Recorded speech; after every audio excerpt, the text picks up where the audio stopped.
and my name is Jordan LeClaire. So, hope you enjoy.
Great job, Alexis. Well, sir. Very nice dancing. You too, Luca. Dandy. Great job. I'm going to try a song here for you. This is one PEI Shellfish Festival, so we'll try a song by a PEI artist. This is one by Lenny Glant. This is one called Peter's Dream.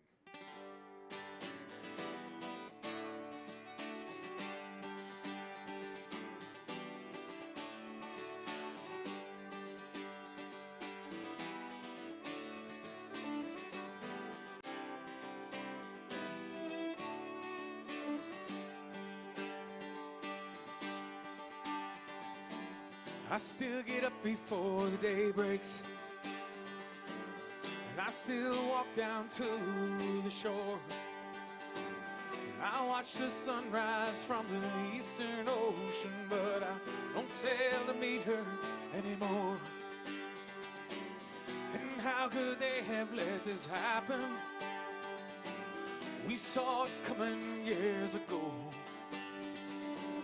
And greedy ships keep getting bigger and bigger, and my sonar told them where to go.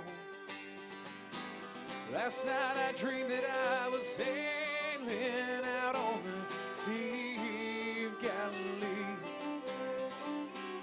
We cast our nets upon the water, and Jesus, oh, the man with me.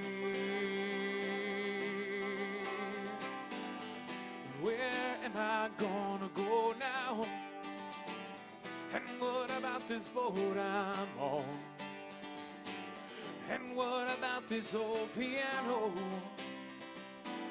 And what about my father's bones? Last night I dreamed that I was sailing out on the Sea of Galilee. We cast our nets upon the water, and Jesus, oh, the man with me. Yes, he did.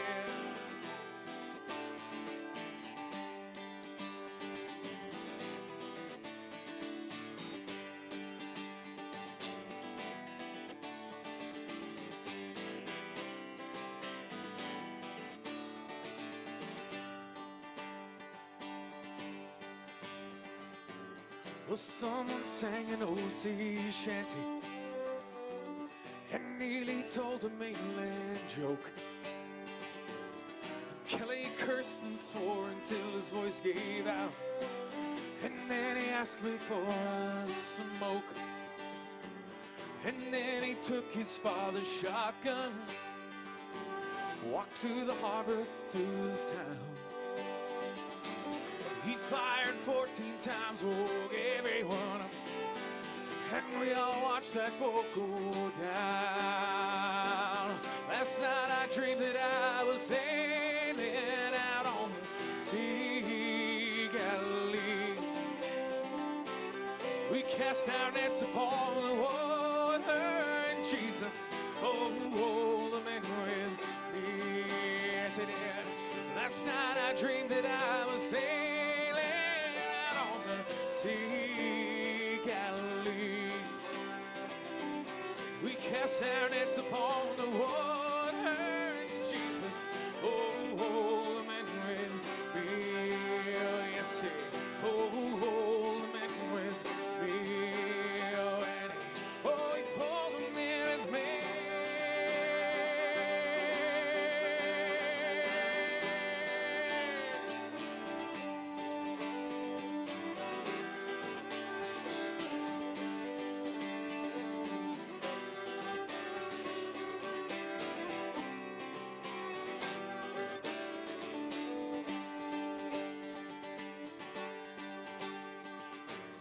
I still get up before the day breaks, and I still walk down to the shore, and I watch the sunrise from the eastern ocean, but I don't sail to meet her anymore.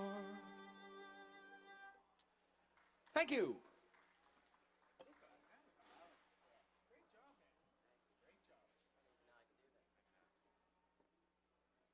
Thank you very much, and a big thank you to the sound guys. It sounds really awesome up here. Thank you for doing that. We'll try one more tune here by me singing, I guess, and Luca accompanying me, and then we'll go back into some fiddle tunes.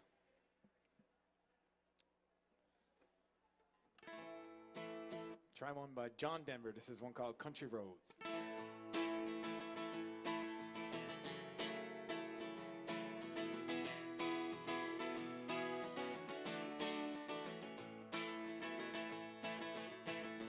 Almost heaven in West Virginia, Blue Ridge Mountain, Shenandoah River. Life is old there, older than the trees, younger than the mountain, blowing like a breeze. Country roads take me home to the place I belong, West Virginia. Mountain Mama, take me home, country road. All my memories gathered round her, and miner's lady, stranger to the water, dark and dusty, painted on the sky, and misty taste of moonshine, teardrop in my eye. Country roads take me home to the place I belong, West Virginia. Mountain Mama, take me home, country roads. All right.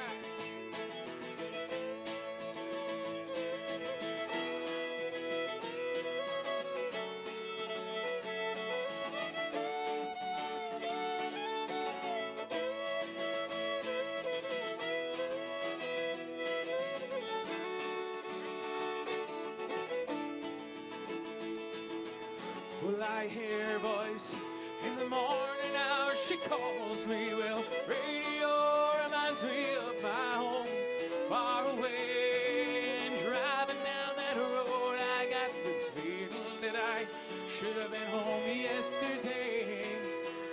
Yesterday,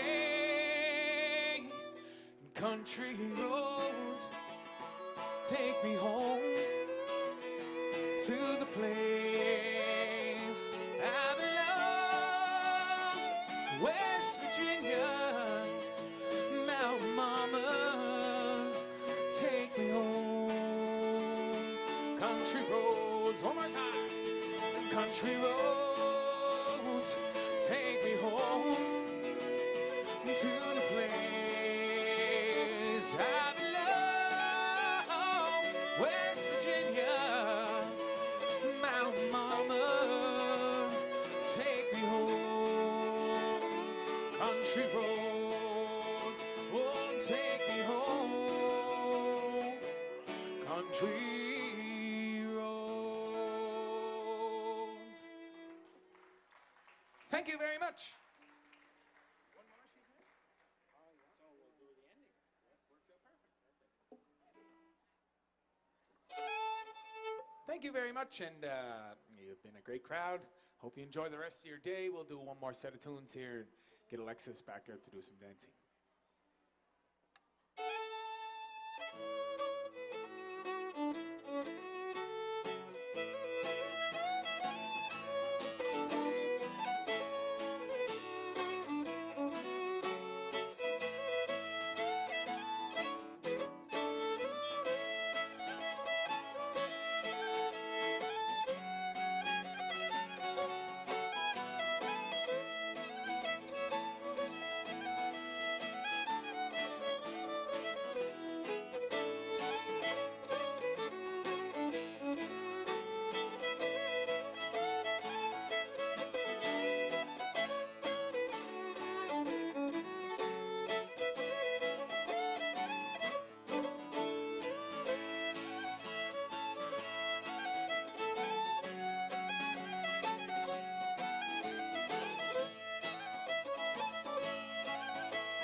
Thank you all very much, everybody. Have a good rest of the day.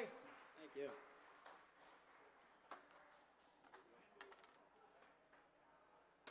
Big round of applause for them, ladies and gentlemen. Alexis McLaren, Luca Hall, and Jordan LeClaire.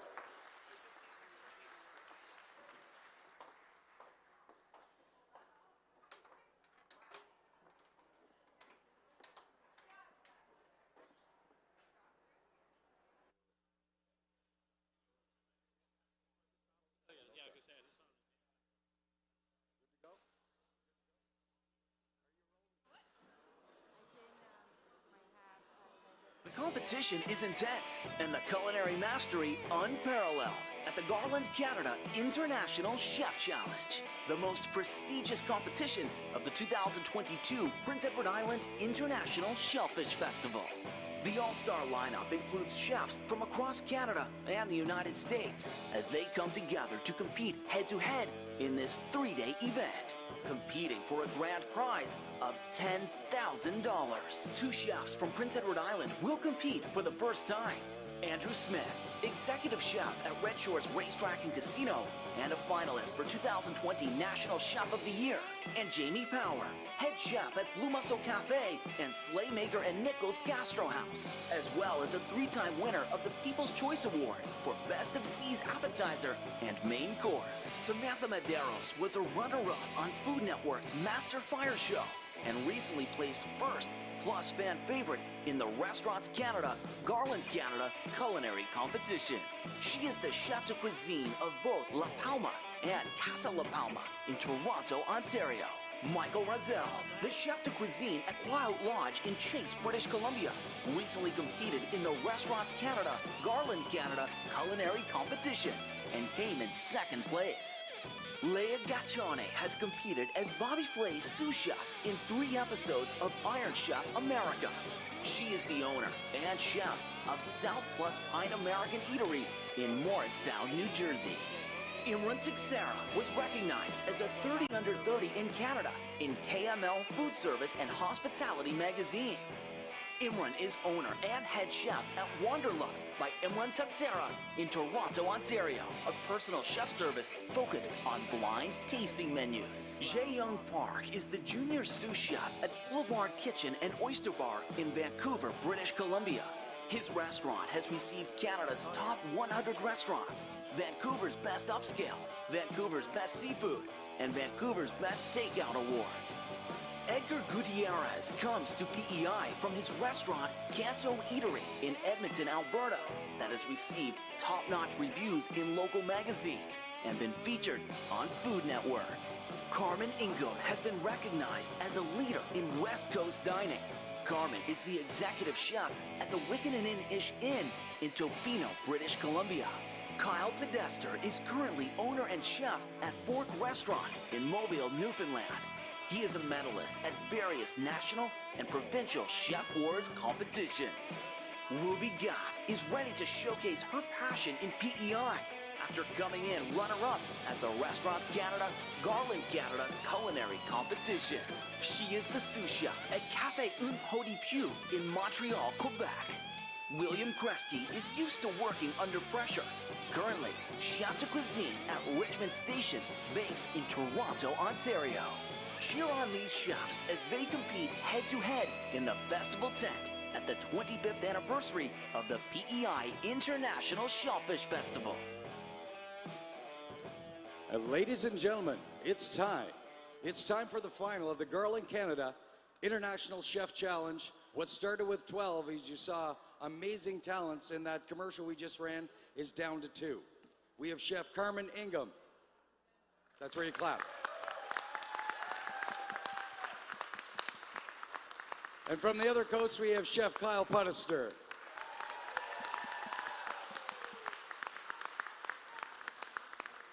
Well, I'm not sure what you did to these people, but a lot more are cheering for Kyle here. Ladies and gentlemen, it was a great competition, and some of the plates that these chefs put out were absolutely amazing. So, without any further ado, here's what's going to happen. We are going to count these chefs down. They will have 45 minutes to create and cook an amazing plate that's worthy of the $10,000 grand prize. Isn't that exciting? Yes. We're also going to be talking to some of the folks who were competing this weekend and just get their views on the weekend. We're going to meet our judges. My co-host, ladies and gentlemen, was a former Canadian Chef of the Year, Chef Irwin McKinnon.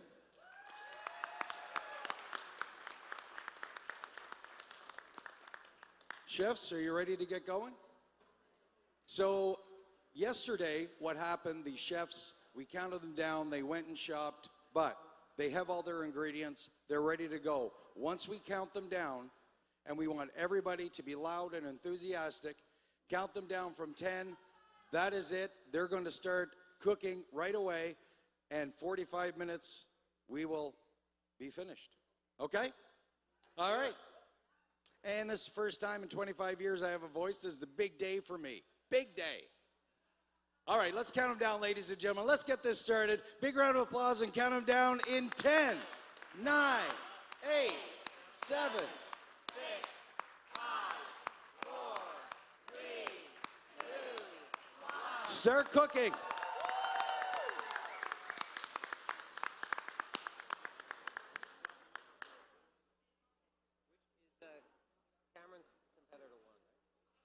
So Chef Irwin, actually, we were talking, brought up a good point.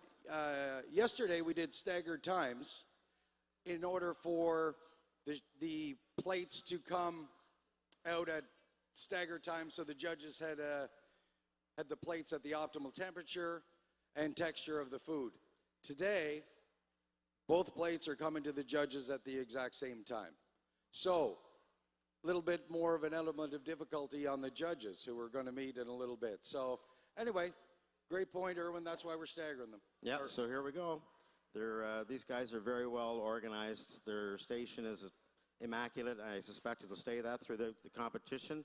They have it all mapped out. They know what they're going to do. While everybody else was here last night partying, they were back in their rooms figuring out their game plan, their time management, making sure they can work it all in 45 minutes, which is very important.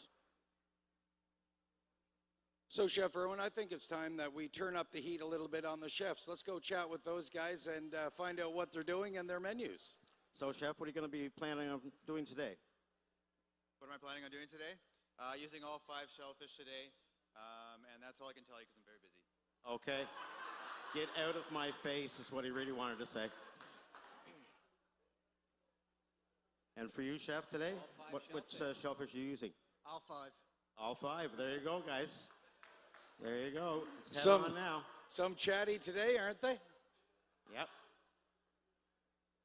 How many of you folks were at all three heats so far? A few of you. Nice. Nice. Welcome back. Thanks for joining us. We didn't upset anybody. This is good. It's another first. So we got some garlic being cut up there. Yeah, he's working on some ginger. He's got garlic. I see a jalapeno there. Could be any different style of cooking at this point. I'm not quite certain.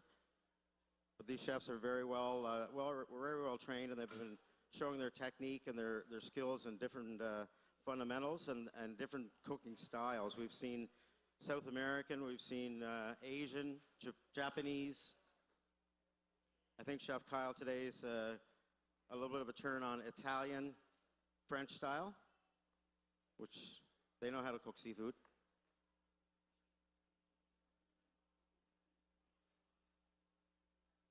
And of course, Chef Kyle has some beautiful PI potatoes here, another staple that goes with seafood on Prince Edward Island.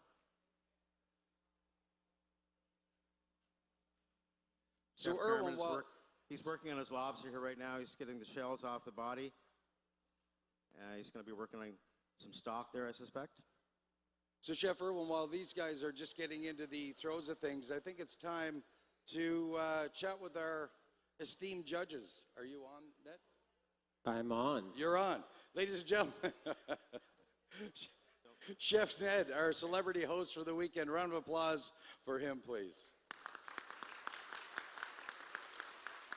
Hello, Rob. How are you, Hello, Ned? everybody. I'm very well, thank you. I'm nervous for these chefs. Oh, I know. It's crazy. This is incredible. $10,000 is going to change the year, you know? Oh, absolutely. This is a big deal. Yeah, it really is.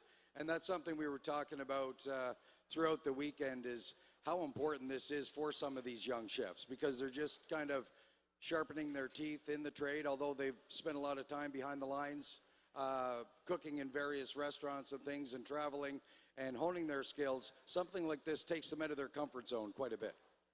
Yeah, I mean, this is a true coast-to-coast battle with West Coast, East Coast, and, you know, we saw some incredible dishes over the last couple of days from all 12 chefs, and, you know, certainly these two chefs deserve to be on stage, and I know the judges and I are very excited about seeing what they're going to produce, and I just want to give a quick shout-out to the incredible brigade of Holland College, the chef instructors and all the volunteers that have done such an incredible job. The PEI Shellfish Festival wouldn't happen without all of its sponsors, but certainly all the volunteers and the Holland College team have just been incredible and get us what we need when we need it. Absolutely, and We lost the video. lost the video. That's your fault, Sherry. Yeah, they're working on it. That's live TV. That's live TV. And Ned, thank you very much for pointing that out. The Culinary Institute of Canada, certainly it's not just the few folks that you see behind the lines, but they've been working tirelessly with the chefs all week and trying to make sure that their experience on PEI and hosting the chefs, making sure they have everything they need, and practicing as well back at the Culinary Institute. So you're right. Thank you for bringing that up. And to the Culinary Institute and Kevin Boyce and his team. Thank you very much, Kevin.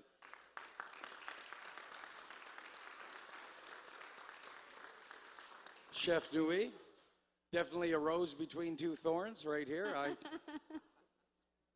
How's your experience been so far? So far, it's very great experience here, and you know, all the passion that all the other 12 chefs before that try all through their dishes, and again today come back to the last two chefs. I can't wait, you know, because to see how the unique ideas of the two chefs gonna present, because this round is a $10,000, and with the creativity that they will have to go through with the 5 of the shellfish that they're going to work on. And I want to see how harmonious colors, how they can present it to beautiful presentations. And not just that, you know, with all the aroma, with all the flavor that they're going to balance.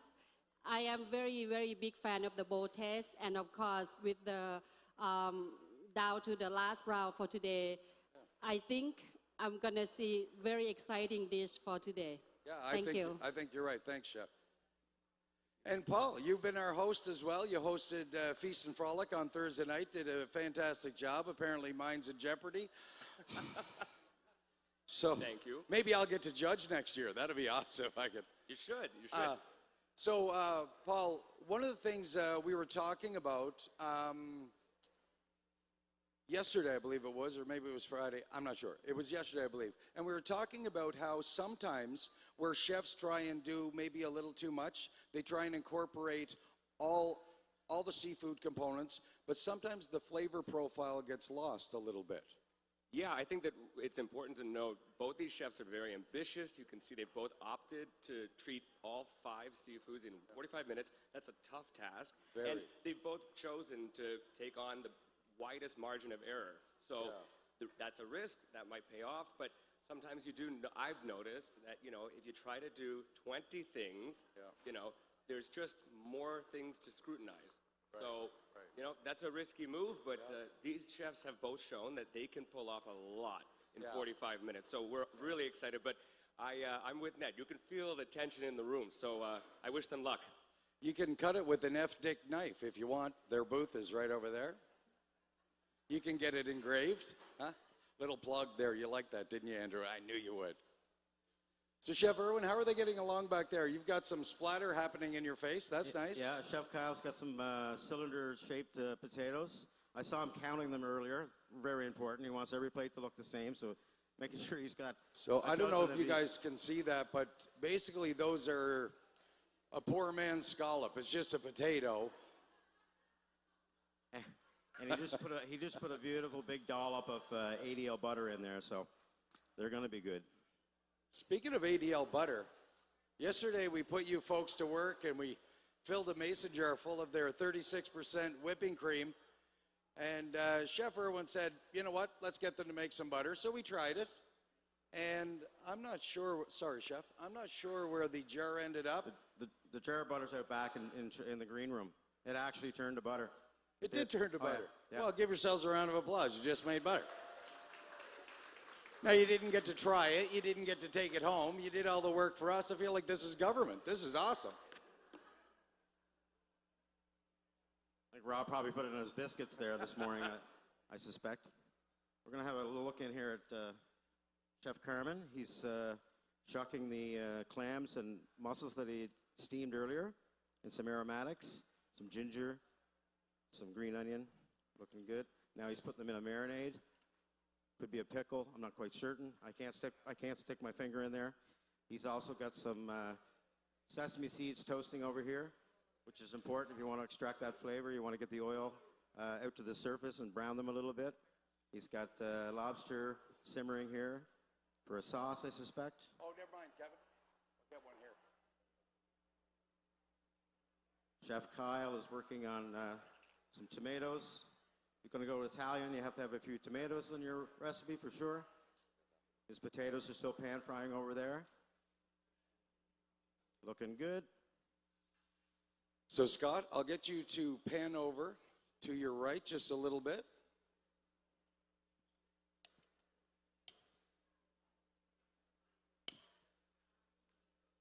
Look what I have here. This is the butter. There's the butter.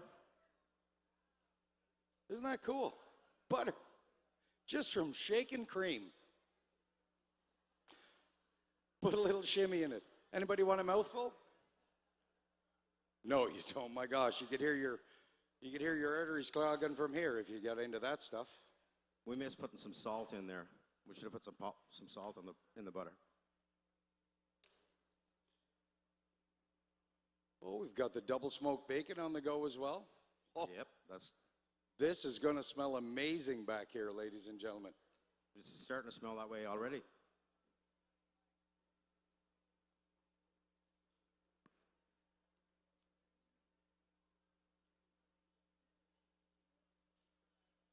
What temperature are you trying to reach, Chef? It's warm enough now. I just wanted to lower down.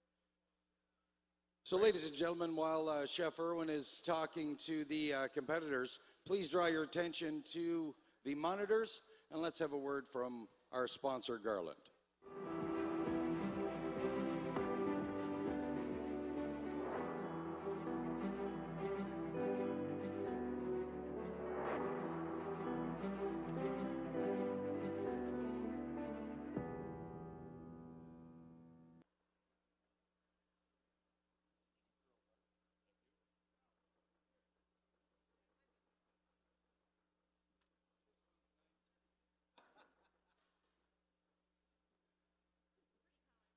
So, Chef, the folks at Chef Irwin, the folks at Garland really step up for this competition. They throw everything at it in terms of sponsorship, not only the prize money, but also the products. And the chefs are working on those incredible induction burners. Yeah, the induction burners are awesome. They're instant hot and instant cold. The heat that comes off them is amazing. It's very easy to control, and no, they're wonderful. With the technology of the real-time temperature control system, folks, as soon as you put that pot with the pad that's on the bottom, it starts the induction process, and that pot is hot, but the cooktop isn't. Anyway, you can lay your hand right on it. Absolutely amazing technology. I think now we're going to slide over here, talk to Jeff. How are you, Jeff? How's the team been enjoying PEI so far? Well, thanks, Rob. Our team has tried to take in as much of what PEI can give us this weekend, so we're a little quiet this morning or this afternoon, but we're proud to be here as always, and I guess the 25th year of the festival. And we've been along the way for quite a bit of that time, and we're happy to be here again this year, especially after such a long time off. Yeah. Excellent. So You folks are part of the well-built family of companies. Not only do you supply these little cooktops, what are some of the other products that we can see Garland provides through kitchens right across the country? Well, we're fortunate as a company to have a whole breadth of products that are available in commercial restaurants. So right now you're looking at some of the cool induction units, but we also do refrigeration, we do pizza ovens, we do slushy machines for some of the big chains. We do express grills, which are like those automatic burger presses, and everything in between, tens of thousands of products. We're really fortunate to have all this type of equipment at our access. Excellent. Thank you very much. And a big round of applause, ladies and gentlemen, for Garland Canada and all they do in supporting the chefs and restaurants right across the country. Chef Kyle just pulled some panko breadcrumbs. Panko breadcrumbs are made from like a fresh bread. They're a Japanese-style breadcrumb, and they're dried.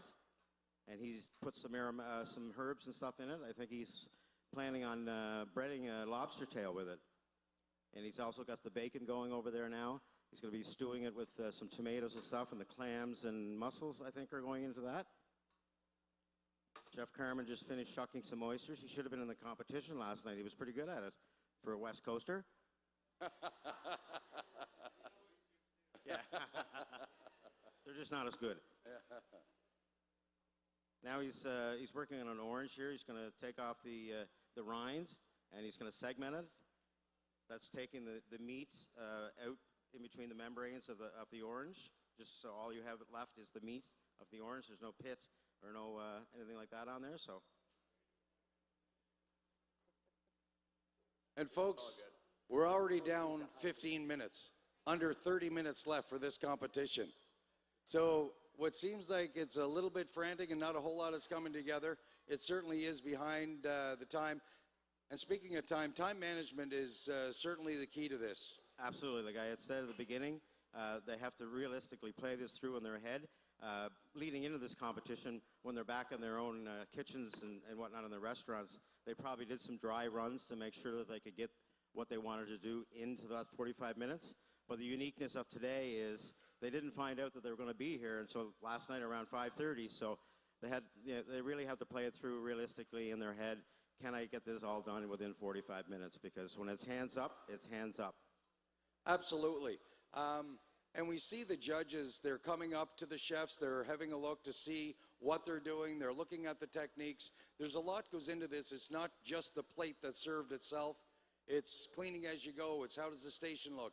It's waste management. Yep, organization, waste management, all that kind of things are very, very key in competition, because the competition has different criteria, different things that the judges are looking for in the competition. Presentation is, everyone eats with their eyes first. So how that plate looks when it comes to the judges can be a very important factor, right? If it doesn't look good, it's probably not going to taste good. So taste is the next one, right? While they're doing this, they have to taste and season throughout the whole process as they're building their dishes. Under seasoning can be very damaging, and so can over seasoning, right? And they want to make sure it's blended together. Also, the judges are looking at the creative style of what they've done with this shellfish, right? You can't just steam a mussel and put it on a plate. It's just at this level, it's just not enough. You have to elevate it enough, right? And then back to what you let in with. How are they working? Are they organized? Are they clean? Are they neat? If they show signs of being kind of frantic and all over the place, then that can be damaging as well. So that's what they're looking for.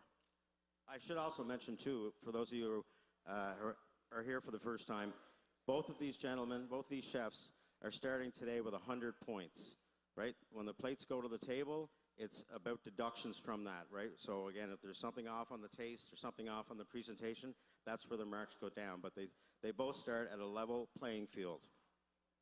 And that goes back to what Paul mentioned earlier as well, that with so many components and so many elements, that's where you run the risk of things going wrong. So like you said, you're starting with 100, and then components that are missed or flavor profiles that aren't there, the deductions start coming. Yeah, sometimes you can overthink it. I've been guilty of that from time to time. I have never, ever been accused keep of it simple, stupid is really thinking. Is sometimes the better way to go. So Chef Carmen here is working with some Is it Italian parsley, sir, or is it cilantro stems? He's taking out some nice tender cilantro stems. We'll see where they end up. Not quite certain right now. Chef Kyle poached the lobster just briefly, and now he's because there's going to be a second stage of the cooking process. So he just poached the lobster for probably 2-3 minutes, chilled it down in an ice bath, and now he's preparing it with the panko crumbs that he had made earlier with the herbs and stuff in it. So he's doing a basic breading, flour first, then an egg wash, and then into the panko. And towards the end of the plate up, he'll be pan frying that, I suspect. Looking good, Chef. So, Chef Irwin, we were talking about, the incredible equipment that our good friends at Garland provide, as well as the sponsorship of this event and bringing chefs in from all over North America. We talked about the butter and the creams that ADL provides, and you certainly couldn't have seafood without either of those. But getting the ingredients, getting those products to the restaurants wouldn't be possible without folks like Cisco Distribution. So, ladies and gentlemen, if you would, please direct your attention to the monitors, and let's have a word from our friends at Cisco.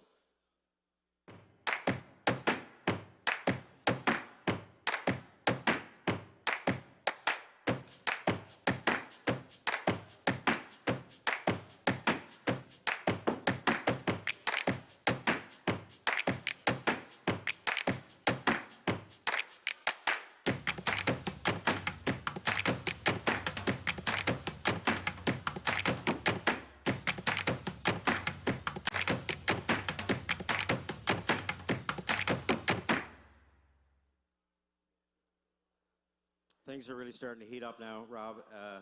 This bacon, tomato, onion thing is just smelling delicious. It's got some leek in there. That's going to be going with the mussels and the clams. These beautiful little potatoes are just simmering away here in some ADL butter, which is awesome.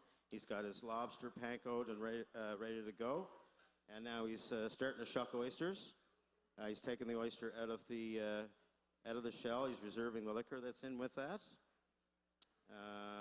Chef Carmen here. Is that arborio, Chef? Jasmine rice, right? I can smell that now. He just cooked some and he's laying it out on the pan to cool down so it doesn't keep cooking. It keeps cooking and get quite sticky and not as good. So, Chef, the time is ticking away on them. I mean, they're down What are to we down to? under 24 minutes right now. Under remaining. 24 minutes. I better lay low and stay out of the way. No, get right in there. Turn the heat up on them. Jump on their back. Kick them.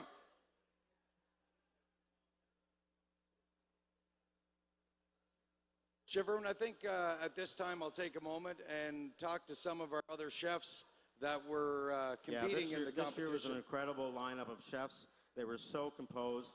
Every one of them made it in on time. There was no franticness or whatnot, and just a lovely, lovely bunch of chefs, great personalities, and very pleased to be here on Prince Edward Island. So thank you for that.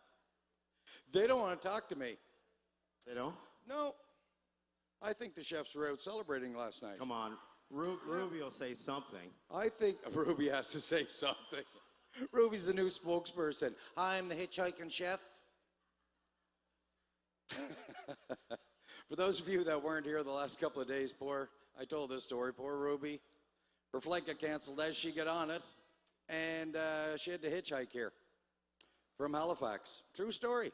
A family heard her story and said, we'll take you. We're going there anyway. So she jumped in with them. She said, they don't look like they're going to kill me. Because serial killers have a look, apparently. Yeah, they do. They do. And Leah was telling me earlier, because they don't want to talk to me, I'll tell their stories for them. I'll be the medium. Leah is missing 90-degree weather down in New Jersey, so she was forced to go out and buy a jacket yesterday. And it's a beautiful one. It looks awesome on you. You did. Oh, Vanna, very nice.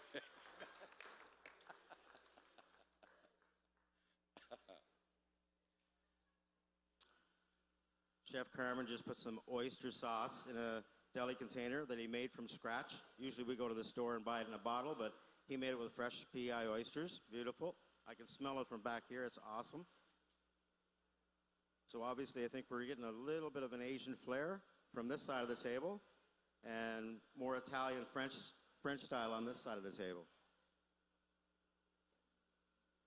Erwin, we talked about the talents of these chefs from right across North America that came to join us. And, you know, they got to experience PEI. They got to go out and they went to the beef plant. They went to harvest oysters to see how the oysters come from the waters, mussel farms. And they're very creative, but they're very inspiring. And later on this afternoon, the Junior Chef Challenge is happening, and these chefs are also going to be acting as sous chefs for the Junior Chef Challenge that Ned Bell is going to be hosting this afternoon. And that's great. And I love that Ned and these chefs are inspiring the next generation of chefs to come through who are passionate about food, who are passionate about their craft, and who want to make amazing, incredible meals for you in restaurants right across the country. So looking forward to that as well.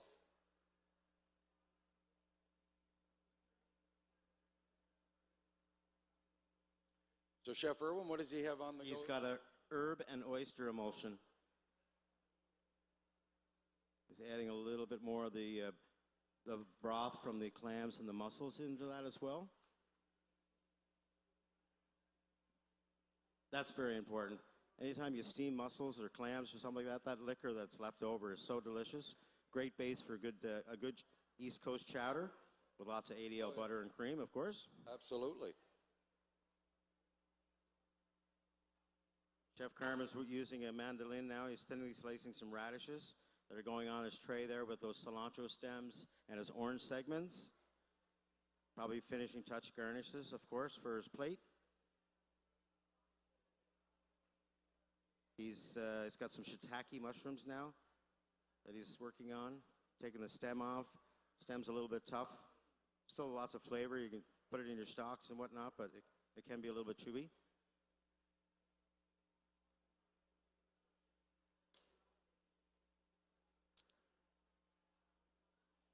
Heads are down.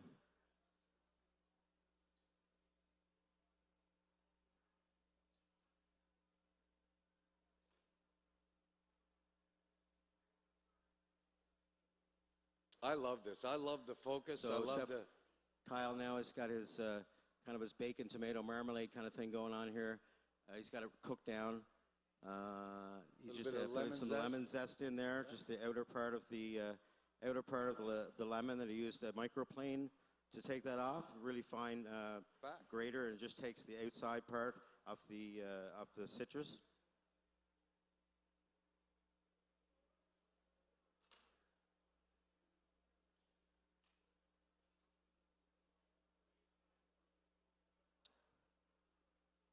We have rock crab in a bowl over here. I don't know. It could be like an arancini or something. He maybe going to form the rock crab and put the rice around the outside of it. He's got some egg wash here, but I have to wait and see what he's doing. I can't speculate exactly. You know what, Chef, I'm curious about most of all?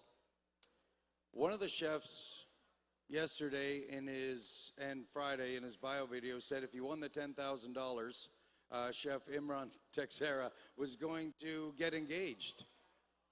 You didn't win. Is it off? Like, what's happening? All right, let's hear it from this. He'll talk to me. We knew he was going to talk. So there's been talks about starting a GoFundMe page. So if you guys do want to make donations, maybe I'll set up a link in the near future. I'll be more than happy with any support. GoFundMe, eh? Yes, Chef. Oh, that was awesome.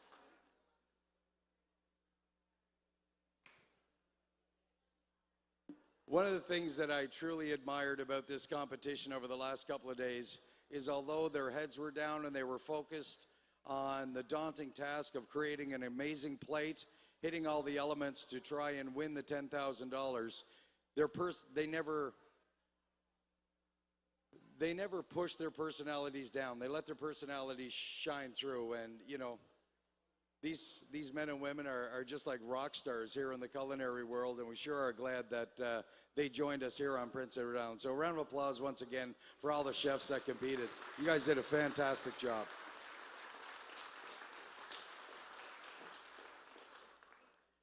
So now Chef Kyle has taken the clam and mussel meat out of the shell. He's adding it to the tomato and bacon mixture that he had there with the lemon zest. He just added some fresh chopped chives to his potatoes. He's got some panko crumbs toasting in the pan. Chef Carmen is straining his lobster stock.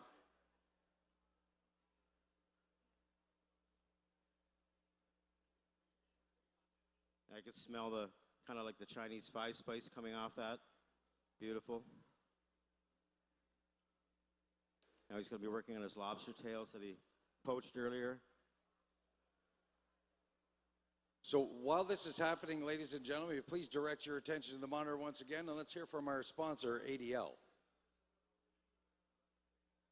If you could look out the window and see what we see every day, we're pretty sure you'd say, wow, what a beautiful place. And we'd say, darn right it is, and we're proud of it. The high quality products that we make here on PEI start with the high quality milk produced right here on our own dairy farm. We're farmers and we're families. Like you, we know it's important to know where your food comes from. That includes a place of honesty and trust, a place like Dairy Isle. We are down to 15 minutes left, ladies and gentlemen. 15 minutes. 15 minutes to assemble the plate, to present the plate. Yeah, give them still a little bit more cook time, but when they're down to about 5 minutes, that's when they got to really start putting things on the plate for sure.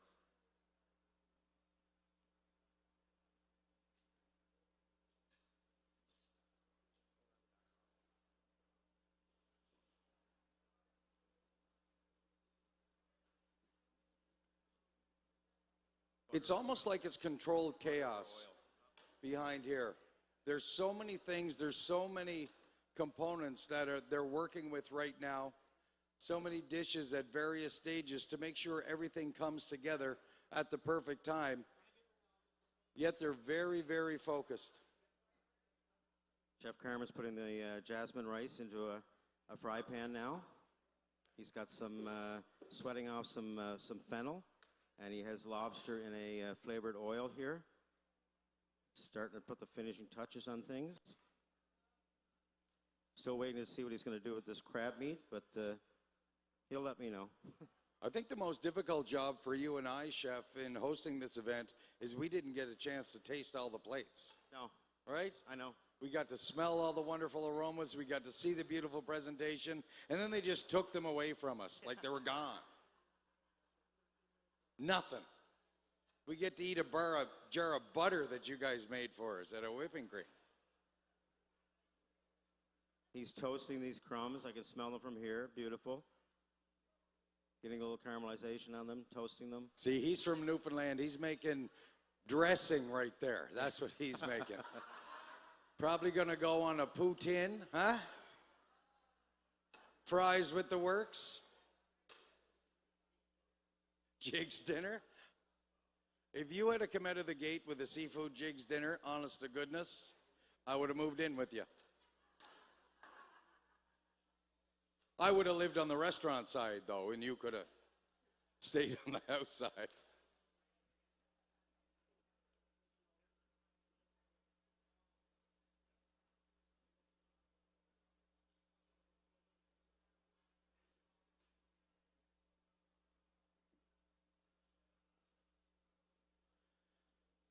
We are 33 minutes into this competition already.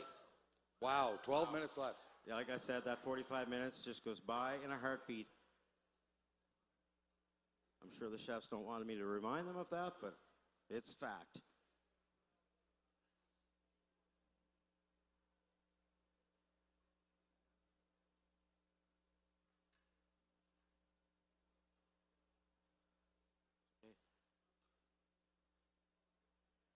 Fennel is softened nicely. Nice caramelization on it. Same with the rice.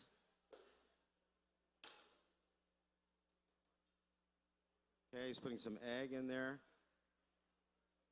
Bind it together. No. Crab fried rice. Okay.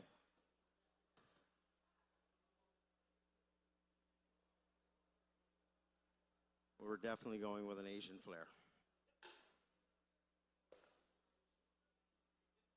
Oh, the aromas are starting already. Yeah, and Chef Kyle has been working here now. He started to clean up his station, getting organized, staying organized, not just getting there, which is key. Composure is very important. He's put the pankoed lobster tails into the pan now, browning them. Just a little cook time on them. You don't want to overcook them. Makes the lobster tough.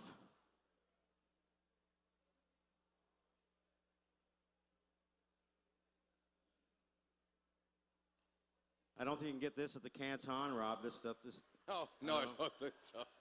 At 2 in the morning. Yeah. When you only get combo A because that's all you can say. That's why people don't drink Heineken at bars late at night. Can't say it. That's why they get Bud. I'll have a Bud. The sous chefs just arrived here with plates. They've been warming them in the trailer behind us, which is important. You know, it's not that warm of a day right now, and putting food on a cold piece of porcelain chills it down really quickly, which is not favorable for the judges. So that's a smart move, warming those plates ahead of time. We are under 10 minutes. It's getting down to crunch time. Let's hear it for these competitors, ladies and gentlemen.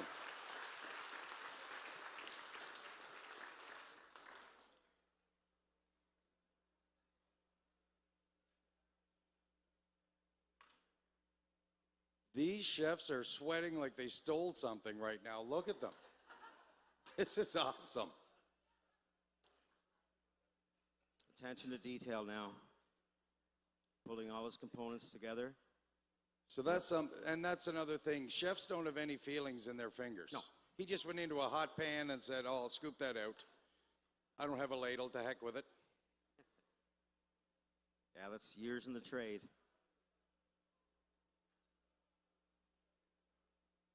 Taking the lobster out of the oil now.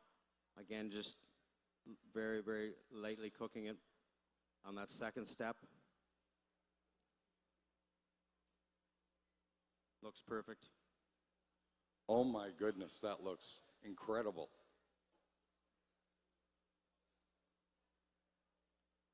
Those potatoes have been simmering in that butter for like about 20 minutes. How good could they be? Oh, my goodness.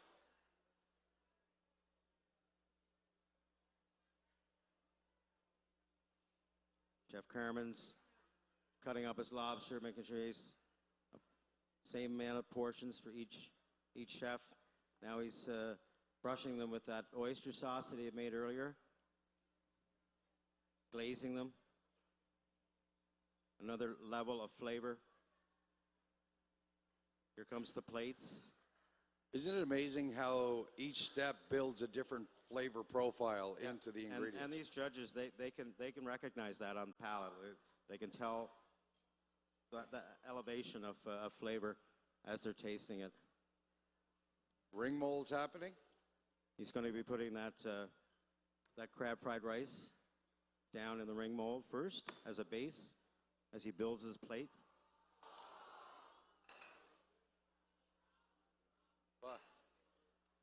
Oh, sugar. Everybody turn around. The monitor back there's working. Yeah, that's.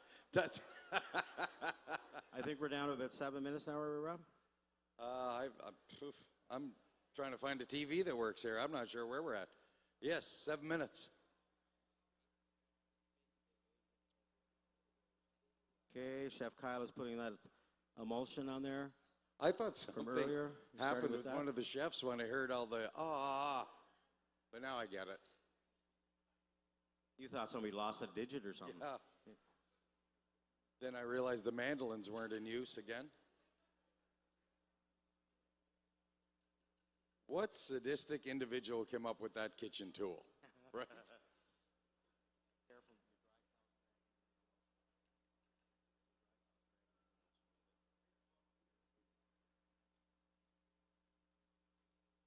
The Okay. judges are making their way to check out as we head to the on final top steps. Of that crab rice is now he's putting that slightly pickled, I think it was, chef. The mussels on there now.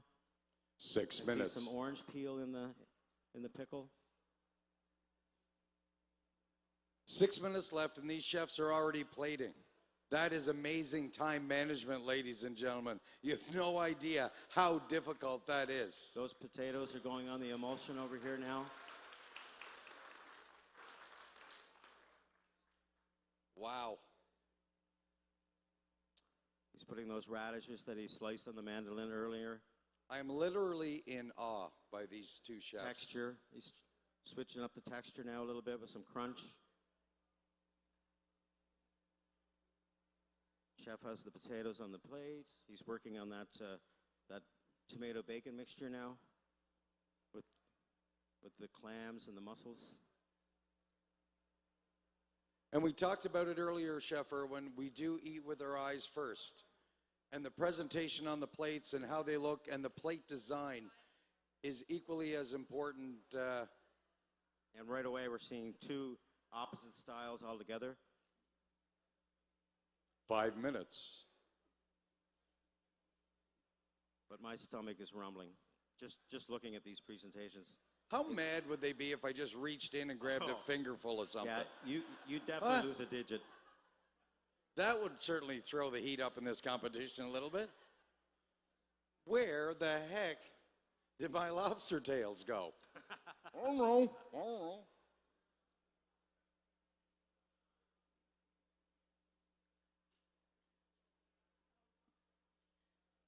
Wow, that looks yummy. You guys can't see it because the TV doesn't work, but trust me. I can airdrop you some pictures of it if you want. That'll work. Shiitake mushrooms are now going on. Those cilantro stems are in there. Lots of elegance on both sides.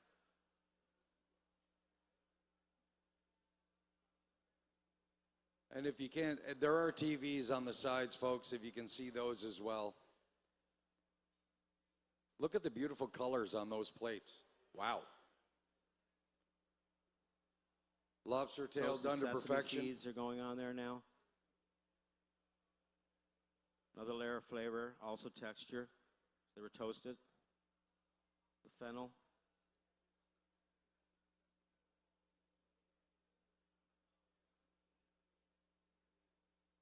We have some arugula going on the plate on Kyle's kitchen. Now he's working on the lobster tail portion. Okay. 3 minutes. 3 minutes, chef. Ladies and gentlemen, the tension is here. Why don't we have a round of applause for them just to try and break this up a little bit? Wow.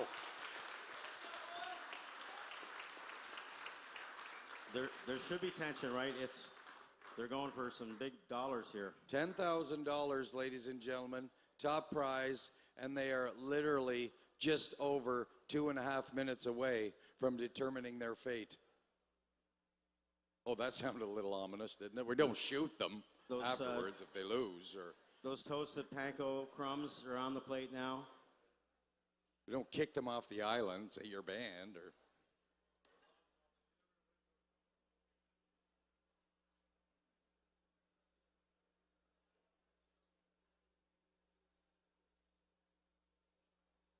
Finishing with a little pop of citrus, right? 2 Balance minutes. things out with a little 2 zest of the minutes. lemon. Oh, Those whoa, whoa, whoa. orange segments are on there, a little bit of fresh dill. We're getting Or to crunch fennel time prawns, now, I'm not aren't we, sure. chef?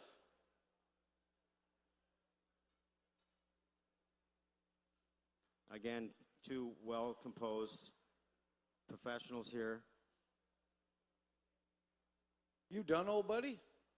Look at that. Wow. Minute and a half to spare. Wow.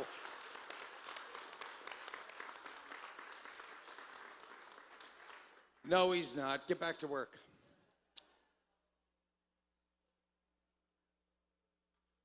Now he's.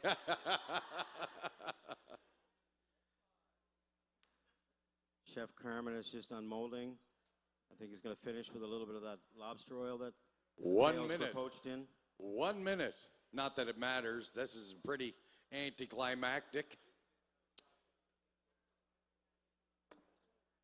What did you say he's putting on there? It's the oil, the infused oil that he used to poach the lobster tail in. He's just finishing with a little bit more of that. I got you. Blend those flavors all the way through. Beautiful. 30 seconds. Oh, now he's just making it Now pretty. they're just rimming the plate, making sure it's clean for the judges, for the presentation. Okay, folks, and we're going to count them out as well when we counted them in. When we get to the 10-second mark in 10, 9, 8, 7, 6, 5, 4, 3, 2, 1. Round of applause. Let's hear it for them.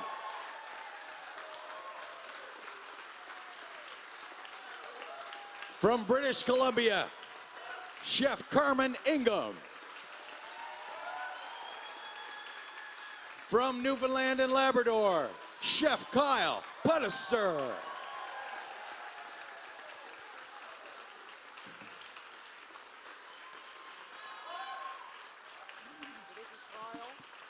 Get on your feet, ladies and gentlemen. What an amazing competition this was.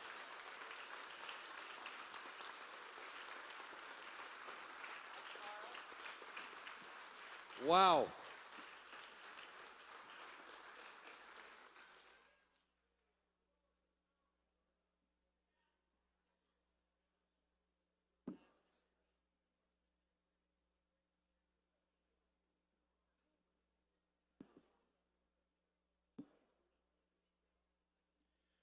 So, ladies and gentlemen, the judges are going to eat while the plates are hot. They're going to go back into the deliberation room. Boy, that's a big word for me today. Why don't I just stick to big words like marmalade and wheelbarrow and stuff like that?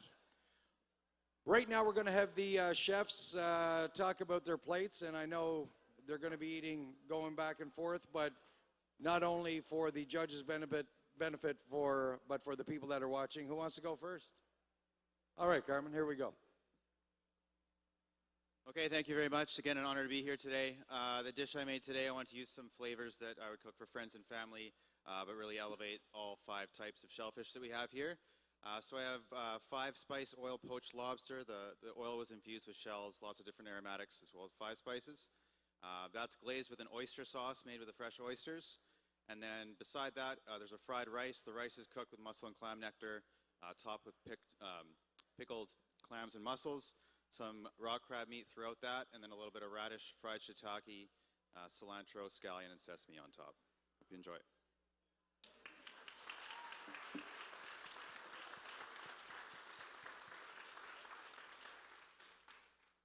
My plate is a panna granado crusted lobster tail.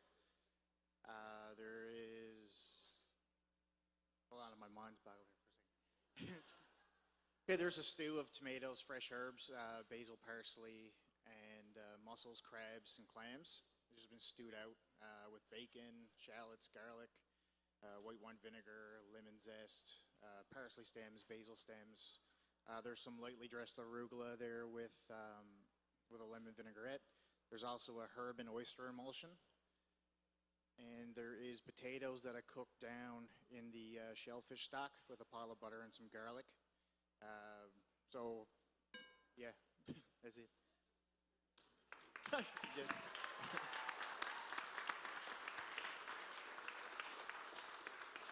Excellent. Ladies and gentlemen, once again, let's hear it for Chef Carmen and Chef Kyle. 2 very worthy competitors. So we're just going to let the judges do their thing. We're going to listen to some great music, ladies and gentlemen. Please have a visit to some of our vendors throughout the tent. Try some of our wonderful shellfish that's available. Some oysters, clams, mussels, hand-cut French fries. Check out F. Dick's. Also, the Parkdale Sherwood Lions Club are selling 50-50 tickets on Harness for Hope in support of cancer right here on Prince Edward Island. Thank you all very much. On behalf of Chef Irwin McKinnon, I'm Rob Barry. We're going to join you back for the awards presentation on the main stage in about 25 minutes.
Discover downtown Charlottetown. What does it take to grow a quality potato? For those who live here, producing the best is more than a job. It's a way of life. It takes all the right ingredients, the work of many hands, and the spirit to persevere. It demands respect for the environment that provides today and for generations to come. So what does it take to grow a quality potato? Where we come from, it takes an island. Canada's Food Island, PEI Potatoes.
heart I brought you gold to pay your bills so free.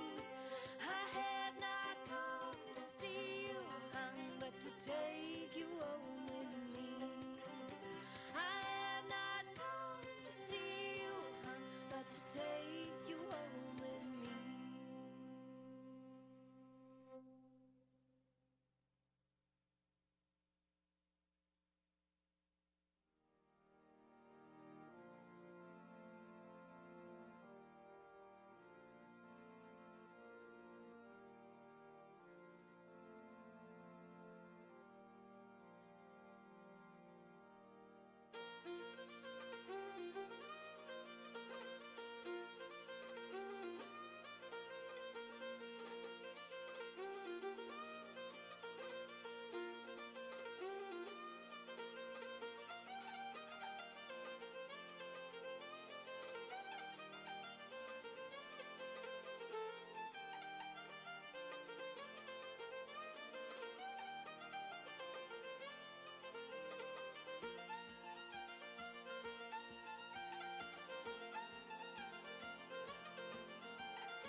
Ladies and gentlemen, it's time now that we get set to announce the Garland Canada International Chef Challenge winner.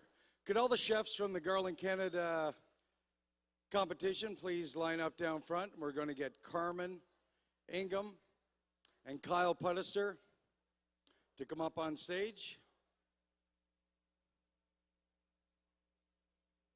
They're the what? Come on up stage. Come on up. How are you? All the way from the West Coast. How was PEI? It's lovely. I'm excited I get to spend a couple more days around this part of Canada. It's been a long time. You look completely exhausted. How daunting was that competition? You know, this round didn't feel any more challenging than the others. It's, you know, we're just really up against ourselves, I think, more than anything. But I think, speaking for Kyle, we're probably both extremely relieved to be done at this point. Yeah, absolutely. And there's the man from Newfoundland, ladies and gentlemen, Kyle Puddester. And same question to you, Kyle. How are you feeling after that grueling 3 days of competitions. Exhausted. So, were you pleased with how things went today for you? Did all the elements of your dishes come together? Yeah, everything I wanted to put on the plate made it. So, I mean, I can't really ask for much more than that. And same question to you, Carmen. You were pleased with the elements of your dish? Yeah, it was what I was hoping it would be, for sure. Excellent. All right, ladies and gentlemen. So we have Chef Ned, we have Chef Dewey, we have Chef Paul, we have Chef Irwin, we have the chefs from Garland. Hi, now Garland, welcome. You have a great big check with you, don't you, Jeff? Well, it's not in my pants. It's behind here. Yeah, it's ready to go. It's all warmed up, ready to give to one of these lucky chefs. All right, ladies and gentlemen, big round of applause for Garland, Canada.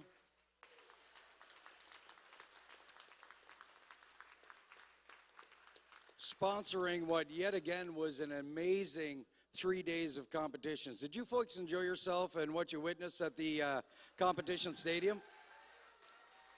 Amazing the talents that these chefs from right across North America displayed. But ladies and gentlemen, it's time now to announce the winner of the Garland, Canada International Chef Challenge, and going with that, a check for $10,000. Ladies and gentlemen, give it up for Kyle Puttester.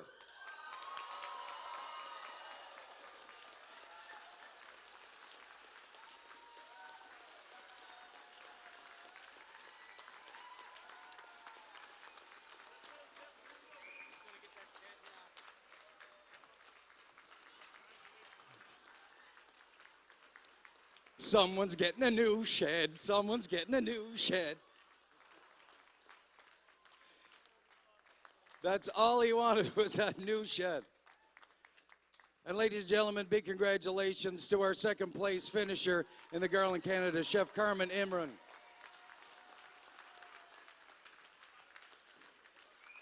And to our judges, what an amazing job that you folks had. It's amazing, buddy. So I'm happy. I'd be happy for either one of you, but I know you're probably going to buy me some clams or something. Probably. Congratulations. Certainly life-changing. How are you feeling at this moment? Don't know. Excellent. Well, you got 10,000 reasons to sit down and think about it. You can figure it out. Ladies and gentlemen, once again, to Garland, to all the chefs that competed in the Chef Challenge, to our judges, my co-host, Chef Irwin, thank you all very much for participating in the Garland, Canada International Chef Challenge.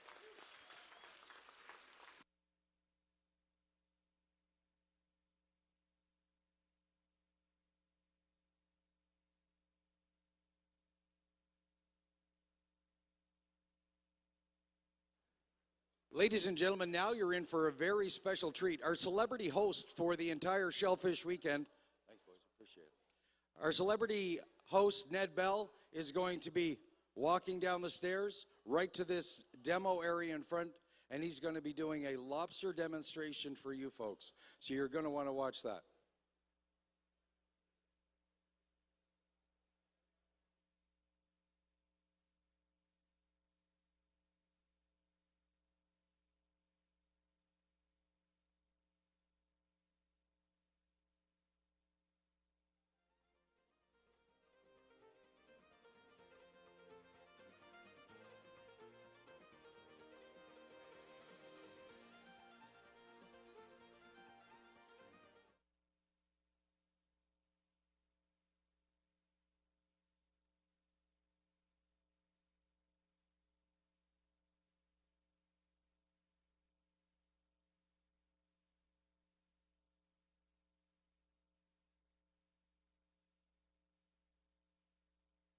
It takes a certain kind of person to be a Canadian dairy farmer, to preserve the land for future generations.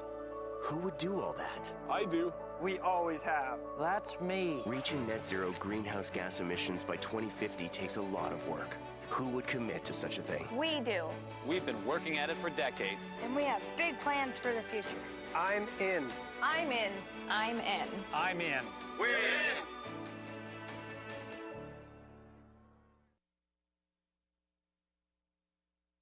It takes a certain kind of person to be a Canadian dairy farmer, to preserve the land for future generations.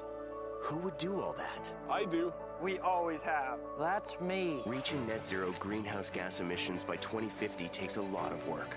Who would commit to such a thing? We do. We've been working at it for decades. And we have big plans for the future. I'm in. I'm in. I'm in. I'm in. We're in.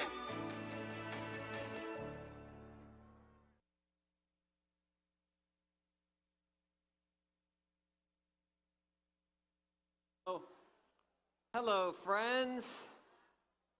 Good day. Rolling right along with our day today. Everybody see me, hear me?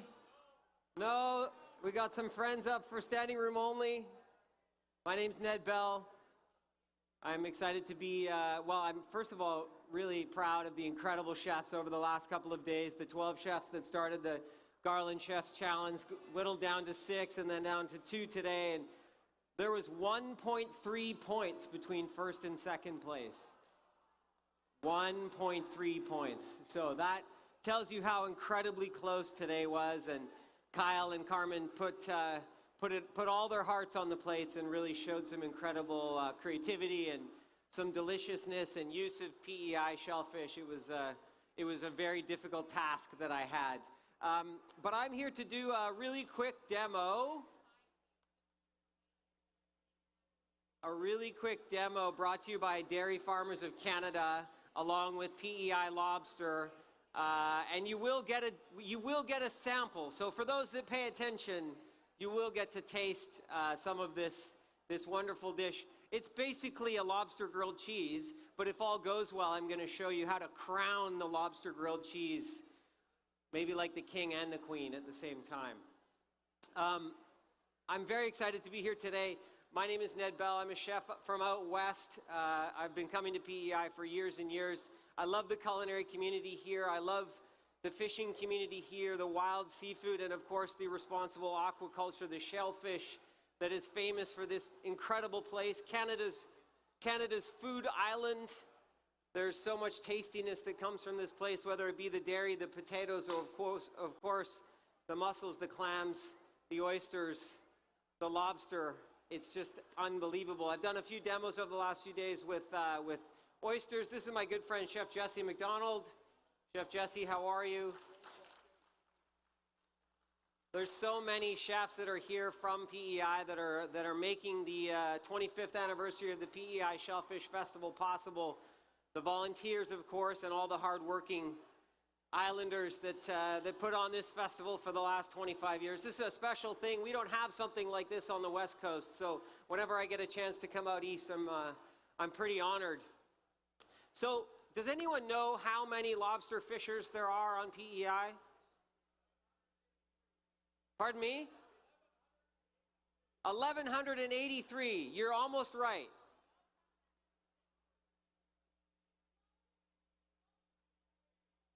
Close enough. 1,280 lobster fishers on PEI. Very good guess. How many pounds of lobster do you think they harvest a year? Lots. That's not a number, but lots. Almost 50 million pounds of lobster that is harvested, a lot of it exported. It's an incredible ingredient that Mother Nature gives us that allows this island to thrive, not only here but around the world. How many traps do you think lobster fishers drop? If you went over to the PEI lobster booth, you would have known all this, so I'm not telling you anything you don't know. Anywhere between 250 to 300 traps, which is pretty incredible. And of course, you know, when you think about seafood, and you think about all the incredible seafood that we get to eat in this entire country, we're pretty unbelievably fortunate to be surrounded by 3 oceans. You know, arguably our country, at least as Canada, not as the First Nations and Indigenous peoples that have been responsible and conscious stewards for thousands and thousands of years, but arguably the birth of our nation is on the backs of the seafood industries. And I feel an incredible commitment to that. I'm a chef who has been pretty deeply dove into the conversation of sustainable seafood for decades. I was born in the middle of a cherry orchard in the Okanagan, raised on the West Coast fishing for wild salmon with my dad, My great-grandmother's from Buren, Newfoundland, and so I feel a real kinship to fishers and farmers across this incredible country. So much so, I actually rode my bike across Canada in the summer of 2014 to start a foundation called Chefs for Oceans, really trying to knit together the incredible culinary communities in all 13 provinces and territories. We started in St. John's, Newfoundland on Canada Day, and we ended 72 days later in Vancouver. And it was the trip of a lifetime for me and my family. I had an incredible group of culinarians along the way that supported these 24 events we did on the journey. And I'm thinking about doing that ride again 10 years later. The 10th anniversary is coming up in a couple of years, because we're not done yet. We're not done paying attention to how we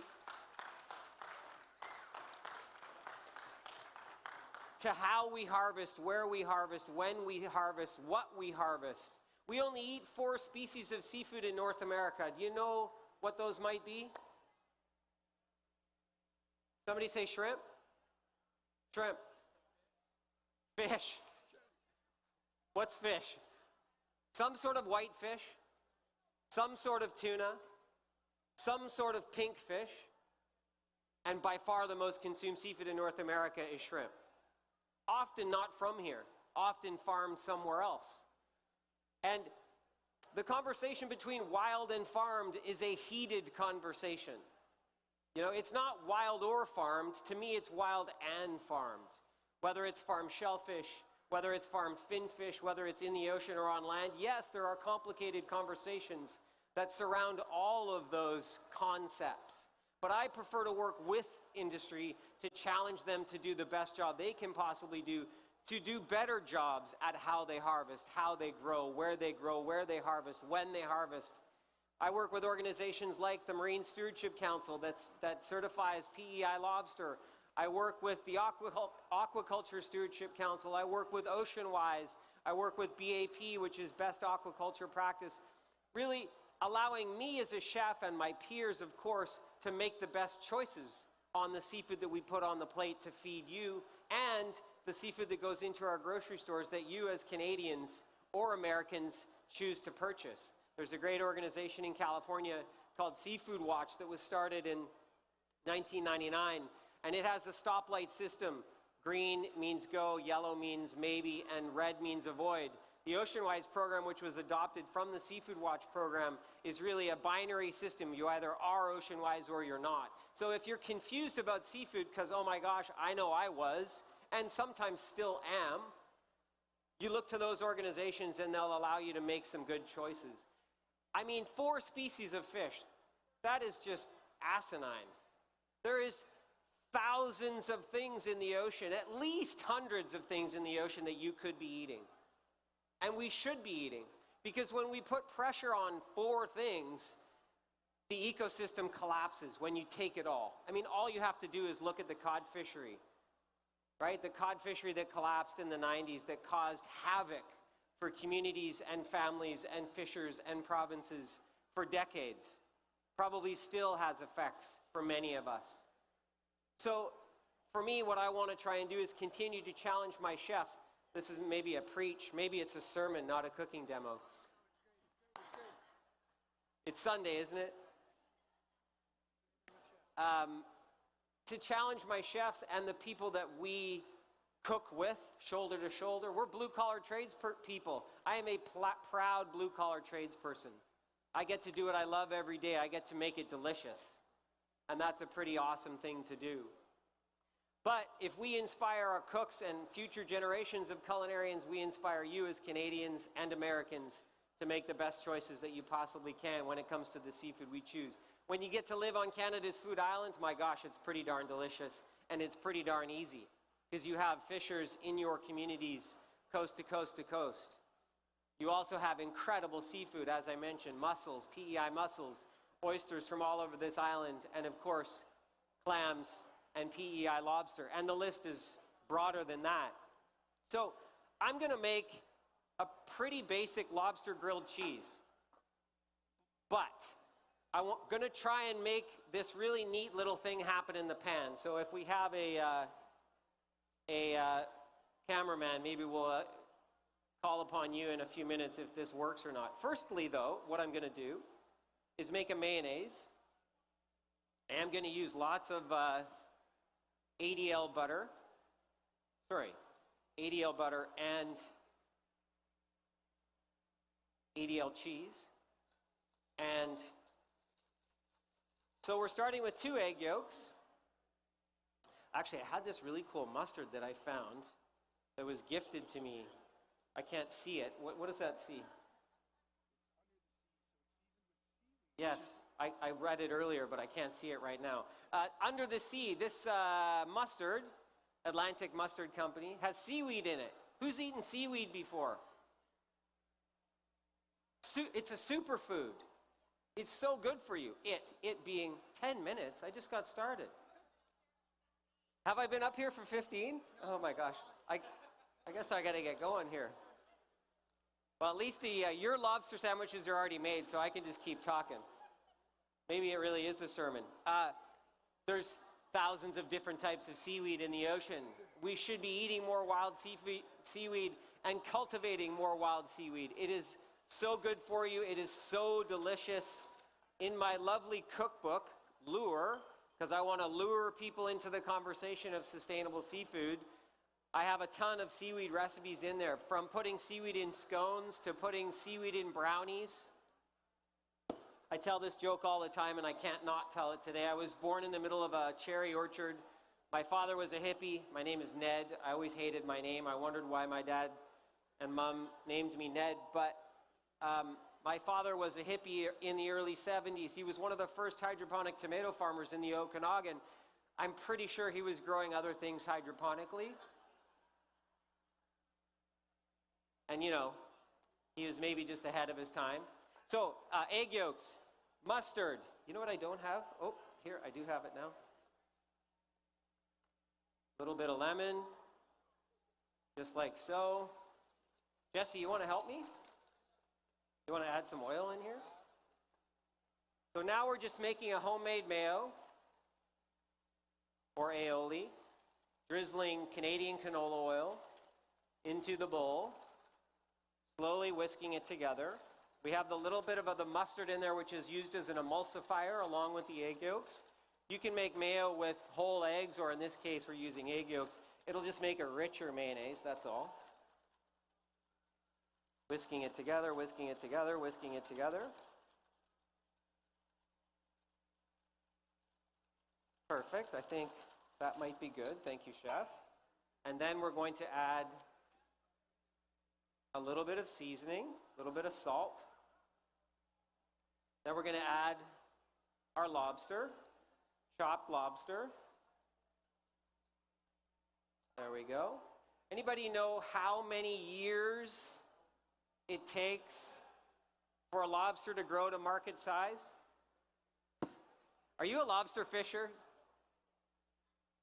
7 years, you're right. 5 to 7 years for a lobster to get to market size. So, then, of course, there's 2 seasons for lobster, May and June, and then the fall, basically August to October. So we have a good old white bread. We have some wonderful ADL butter, just like so. This isn't anything that I'm teaching you. I'm sure you've all made a lobster grilled cheese before, or a grilled cheese before. I'm going to put that in the pan.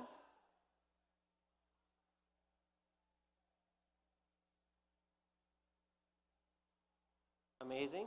Jesse, how are you doing? How's your weekend been? We need a microphone for Jesse. All right, then we're going to take some of our lobster with our homemade mayo, a little bit of seaweed in the mustard. There's no such thing as too much lobster. There we go. Unbelievable. We're going to turn this up a little bit. And then,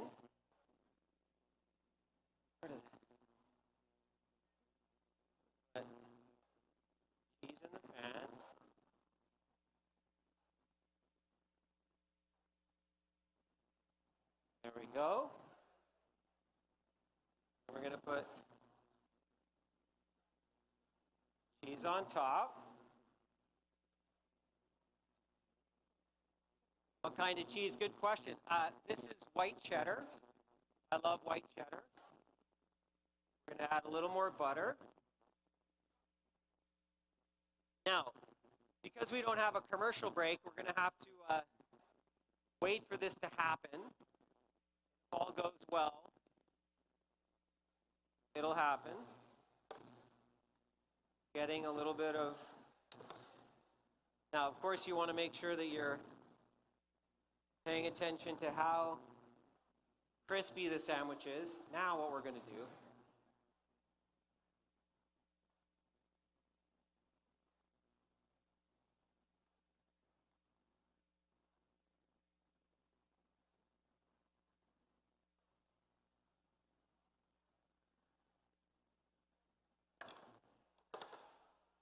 okay.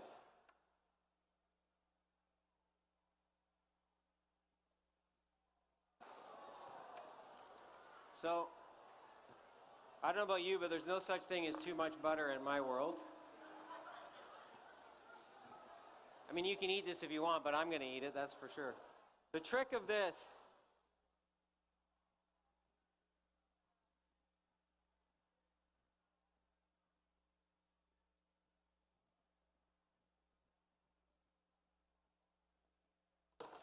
is how you make a lobster grilled cheese from 20 bucks to 50 bucks.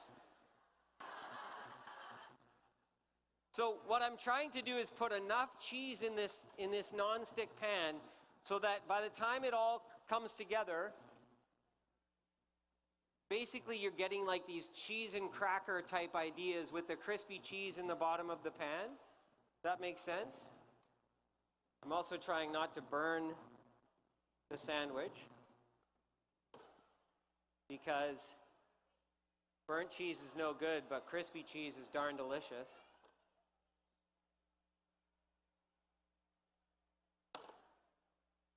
There we go.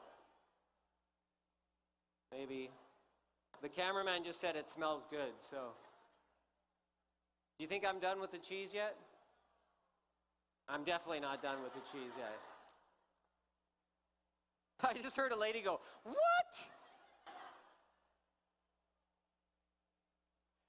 Yes.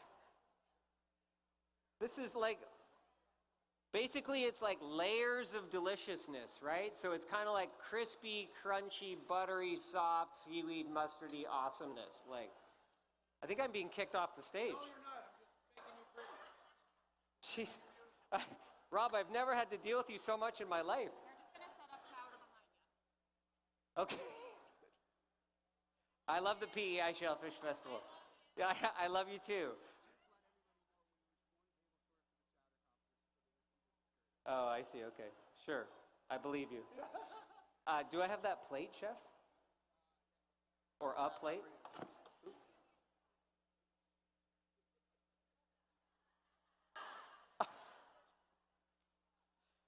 I'm really good at thinking on my feet, apparently.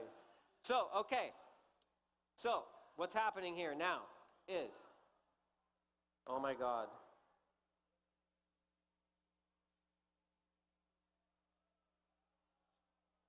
Tell me that doesn't look amazing. And then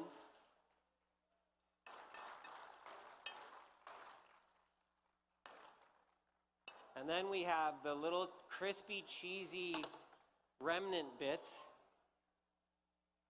that go on the side, like so.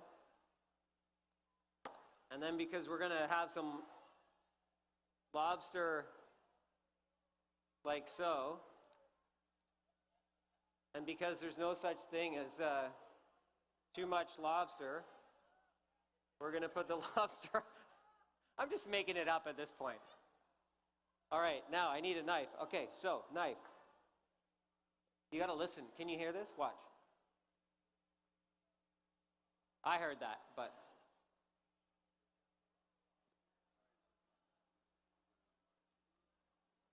Here we go. Rob, you're going to hear this, okay? 1, 2. Right? telling you, you want to make friends.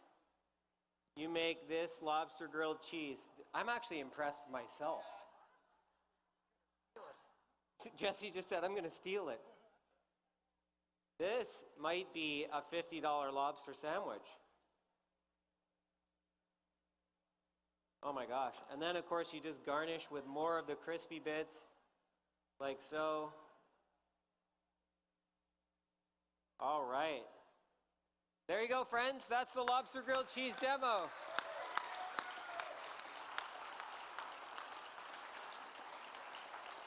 Ladies and gentlemen, give it up, Chef Ned Bell.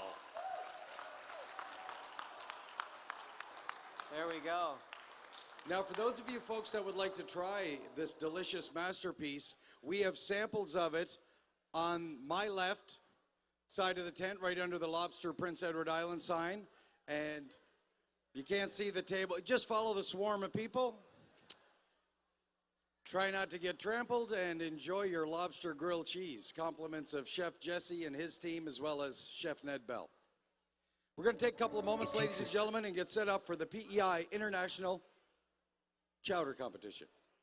It takes a certain kind of person to be a Canadian dairy farmer, to preserve the land for future generations. Who would do all that? I do. We always have. That's me. Reaching net zero greenhouse gas emissions by 2050 takes a lot of work. Who would commit to such a thing? We do. We've been working at it for decades. And we have big plans for the future. I'm in. I'm in. I'm in. I'm in. We're in.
What does it take to grow a quality potato?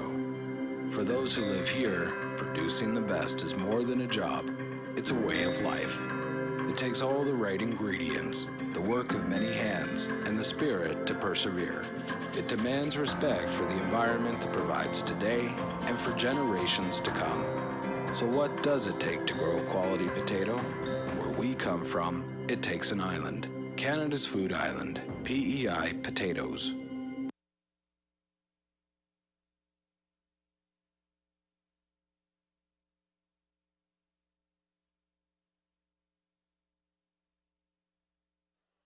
Well, ladies and gentlemen, it's time now to start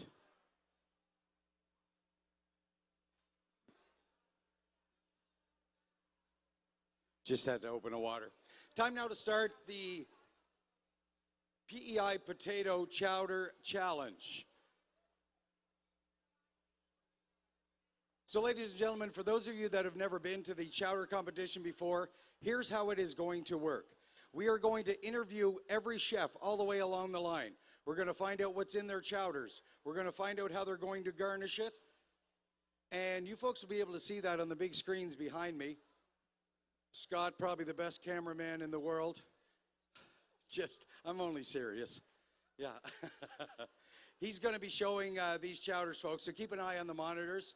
Once we get through all of the contestants, they are going to plate 4 plates for judges. They also have to do another one for a display plate.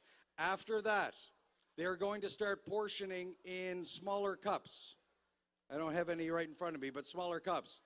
Only on my command, I will invite you up to sample some of these chowders. Now, it's a mad rush because you people paid $10 to get in here today. And darn it, you want your money's worth of 2-ounce cups of chowder. I get it. So, when I invite you up, now pay close attention to what the ingredients are, pay close attention to how each chowder looks, and I'm going to give you a little tip. I've been doing this for 20 of the 25 years of the festival. Strategize. Why are you clapping? Because I'm almost done? I'm not sure what's happening here. So, what I want you to do is pay attention. Talk to loved ones, neighbors at the table. Strategize. Say, oh my goodness, I love Chef 1 and Chef 2 and Chef 8 and Chef 9. So then you come up and get a couple from Chef 1 and 2. Neighbor gets Chef 8 and 9, and then you can share them. See? Huh? Fat guy, smart. Smart. I have chowders down. All right, ladies and gentlemen, time now to get on with the competition. Let's meet our first chef. From Rustico, PEI, Blue Mussel Cafe, please give it up for Chef Colin Power. All right, Colin, come on in close. I put deodorant on. How are you doing today? I'm good, man. How are you? I'm doing very well. So why don't you tell the folks about your chowder? Well, it's a shellfish-based chowder. The potatoes I used in it today were Yukon Golds. I specifically went to Jules Market for them. 3 different kinds of clams, actually. I have soft shell clams, bar clams, and quahogs. Halibut, haddock, and mussels all in it, all locally supplied. Very nice. So can you take up a big ladle and show it? Now, folks, pay attention to the camera. This is a very thick, cream-based chowder. Oh, there's scallops in there, too. I completely Oh, forgot. can't forget about scallops. Rich, beautiful texture of scallops. And how are you? Oh, isn't that beautiful? Oh, there goes a scallop. I got it. No, just joking. Okay, how are you going to be garnishing your dish today for the judges, Chef? Some of these vegetables that we use came from growers, what used to be called soleils. A lot of their vegetables is already in the chowder, but we took some of the heirloom carrots and we shaved them and we fried them in a cornstarch, so there'll be a nice crispy texture on the top. And I also pan-seared a big chunk of halibut with the spices that I used in the chowder. Wow, that's going to be beautiful. And you can see right there, that is the fried carrots, heirloom carrots, and there is the chunk of halibut. Now, you won't get any of that in your 2-ounce cup, so just never mind. You can stop right now. Beautiful. Thank you very much. Ladies and gentlemen, Blue Mussel Cafe, let's hear it for Chef Colin Power.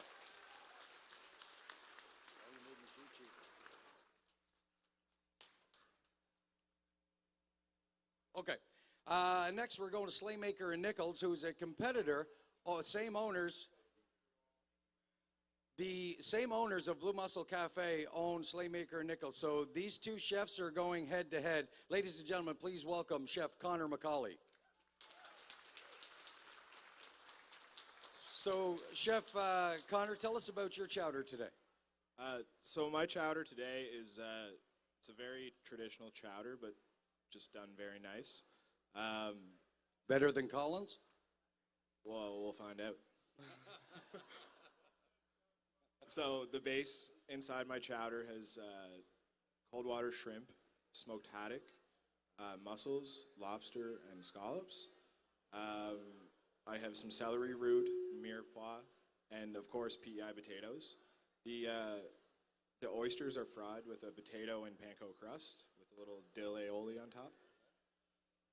And how are you going to be garnishing your dish today? So I'm garnishing the dish with a large lobster claw tail poached in a vermouth butter sauce with some dill oil and fancy herb garnishes. And the scallop as well?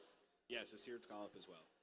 And I see that the oysters down in front, Scott, with the panko crusted, absolutely beautiful. Why don't you take the lid off your chowder? We'll slide down this way, and we'll get a look at this beautiful, beautiful chowder.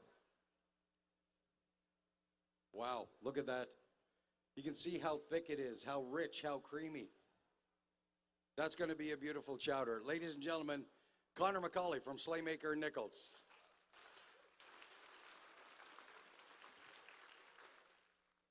Now we're moving down the line on the Dock Eatery. Let's meet Chef Gage Molyneux.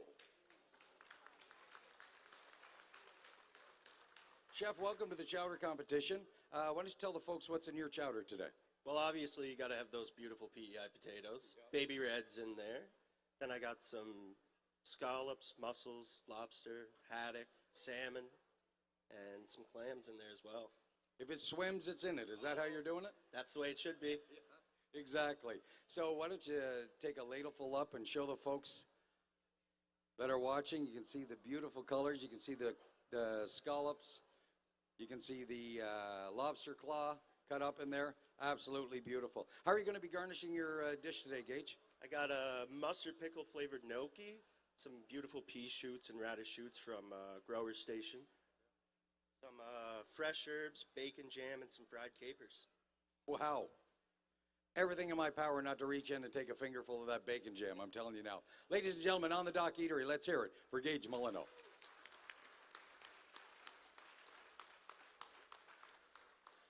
Moving down the line to the Cork and Cast restaurant now, we're talking to Chef Rachel Sauvé. And ladies and gentlemen, one thing I will point out, and this is the first one that we're coming to, that changes a little bit.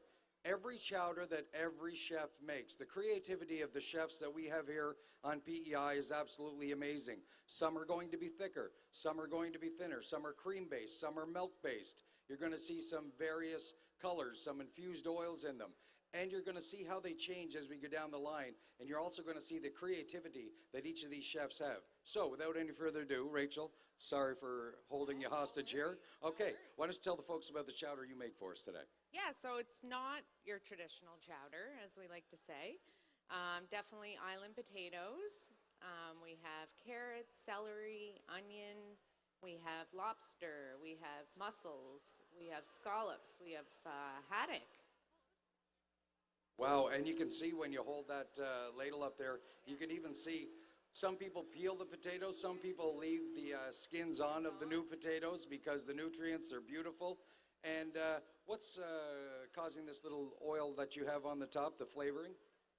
Well, that I can't fully display. Oh, if I tell you, you'll have to kill me. I get the drill. I know how it is. Okay, 11 different herbs and spices right in there. This is KFC. Okay, so how are we going to garnish your plate today, Chef? We're going to garnish with some island brown beer and ADL aged cheddar biscuits with island lobster and some Mary Soleil pea shoots. If you had any idea how much I love biscuits, oh, my favorite. All right, I'm going to send my wife up here so you can teach her how to make those, and we'll be good best friends. Okay, ladies and gentlemen, give it up. Rachel Sauvé from Cork and Cast Restaurant.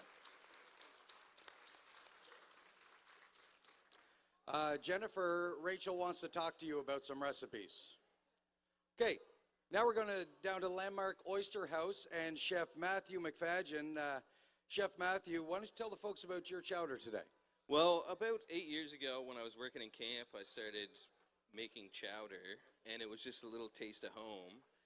And now being back running a kitchen, just like keep on working on that and try to get it down to what it is. And being back home, you get all the great ingredients, PEI, baby red potatoes, all the seafood, dairy. We basically live in like the chowder mecca of the world, so. Absolutely. We are very fortunate on PEI, ladies and gentlemen. For those of you folks that aren't from here, just what we have at our fingertips and the fresh, beautiful seafood, the bounties of the sea, and also what we have that come from the land.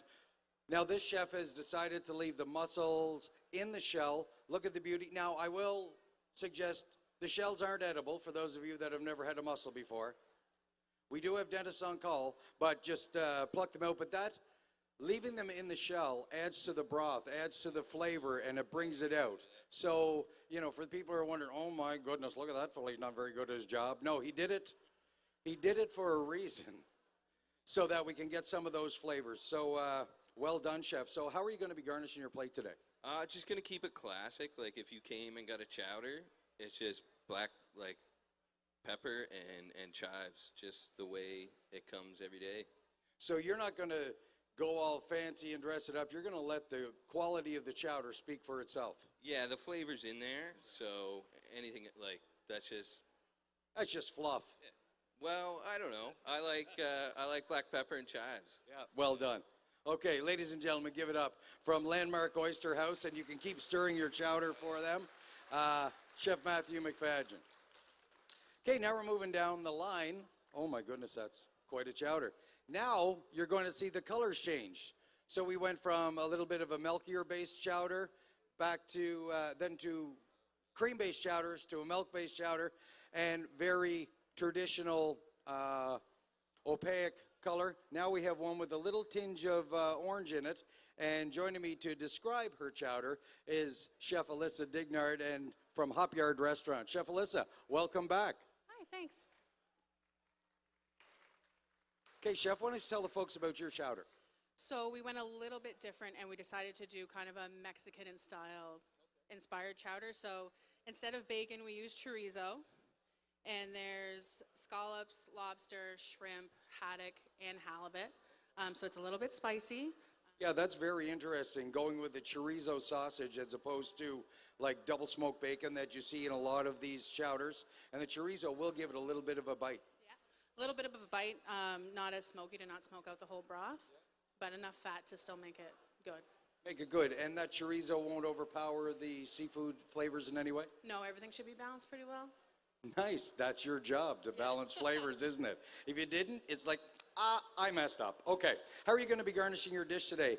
I'm assuming with the Mexican flair, you have to go with the corn. Yeah, we're doing a little bit of a street corn salad. So it's fresh jalapenos, corn, peppers. There's a feta dressing and a little bit of lime zest and chives. And chives. And do you have a fork? No, I won't. I'll try it after. And I see you have some beautiful, what are those, U12 scallops? U10's not bad. Darn it. I was close, wasn't I? All right, so beautiful sauteed.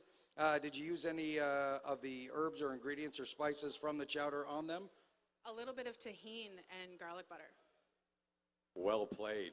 Well played. Ladies and gentlemen, a wonderful talent and an even better person. Give it up for Chef Alyssa Dignard.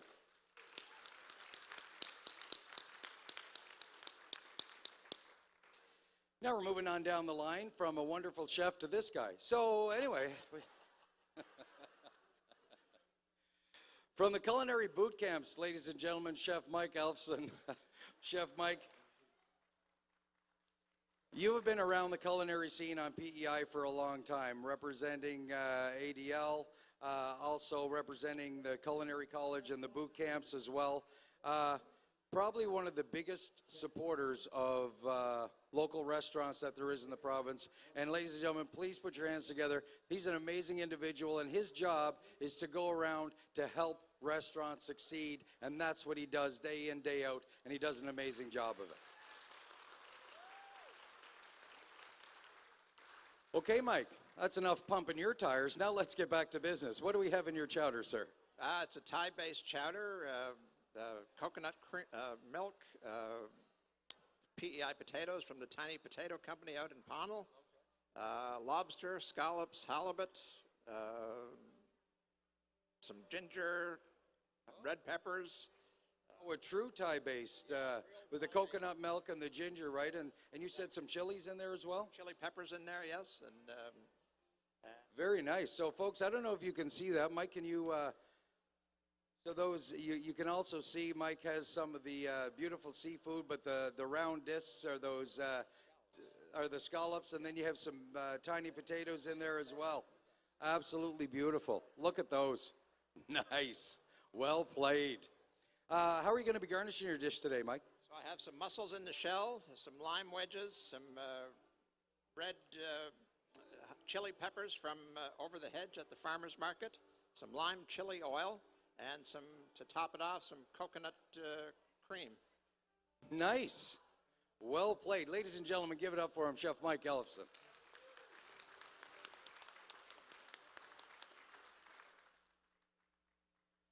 Also from the Culinary Boot Camp. So they do this on purpose. So we had Blue Mussel and Slaymaker and Nichols together.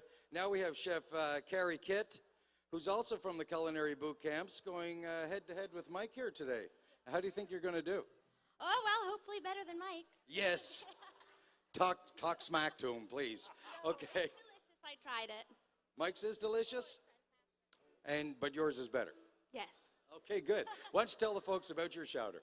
So this chowder was inspired by the Charlottetown Farmers Market. Almost everything in here is from the farmers market, and we have beautiful PEI potatoes from Crystal Green Farms, and all sorts of lobster, mussels, scallops, clams, halibut.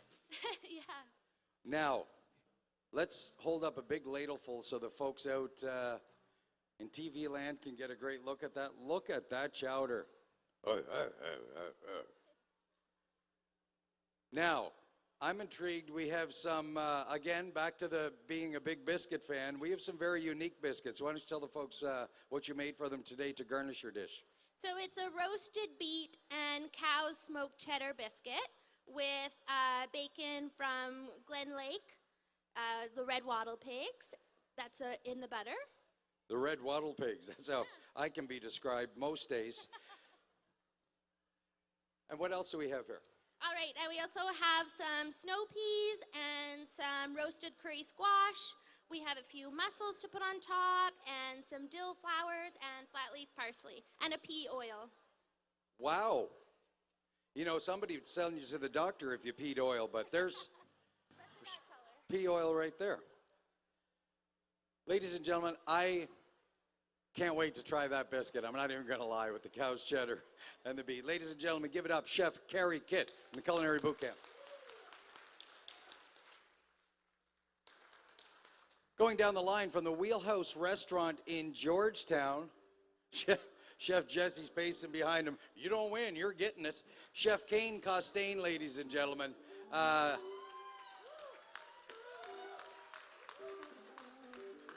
Not hard to tell it's Pogie Week in Georgetown. Why, everybody came, didn't they? Nana's here and Poppy. They came. Dad's here. Mom's still in jail. She couldn't make it, but anyway. Oh, she gets out on weekends, so she'll be here later. Okay. So, Kane, why don't you tell the folks about the chowder that you made? So this is a very traditional PEI chowder in my mind, with a little bit of a twist. So it's got new potatoes in it, nice small dice. It's got lobster, pickled mussels, and bar clams. Just whatever I thought going to Graham's on a Sunday would feel like in a chowder. That's what. So going to Graham's on a Sunday, since you couldn't, you brought Graham here, and now you got the whole kit and caboodle, and you're making chowder. Well played. I like it. So how are you going to be garnishing your dish? So for garnishes, I have a beet chimney, which is basically like a garlic sauce with beet dust in it, a green oil made of arugula, spinach, and parsley, and then it's going to be topped with a deep-fried pickle point oyster, and garnished also with foraged sea lettuce and goldenrod, and also we have black garlic biscuits, and I can't forget my favorite part, the pickled blueberries. Pickled blueberries. Well played. Well played. Can you hold up a ladleful so the folks out there can get a look at them on the monitors? Wow. You can see the lobster claws sticking out on that. Absolutely beautiful chowder. Give it up, ladies and gentlemen, from the Wheelhouse Restaurant in Georgetown, Chef Kane Costain.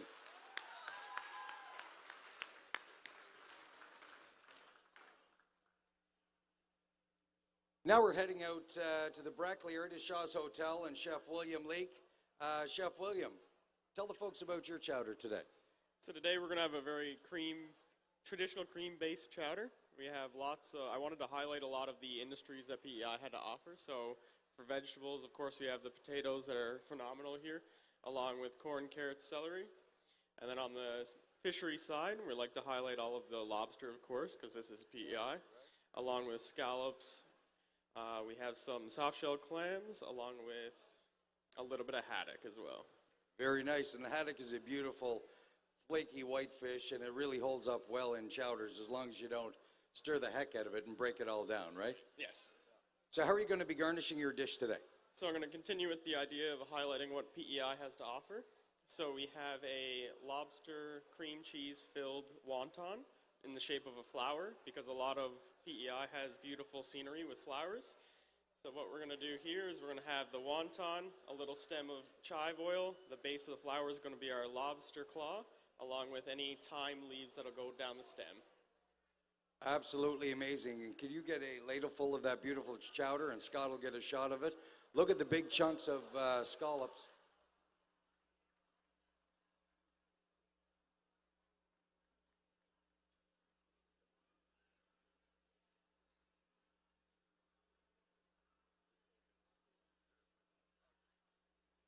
Absolutely beautiful chowder. You can see the clams, you can see the scallops, you can see the potatoes.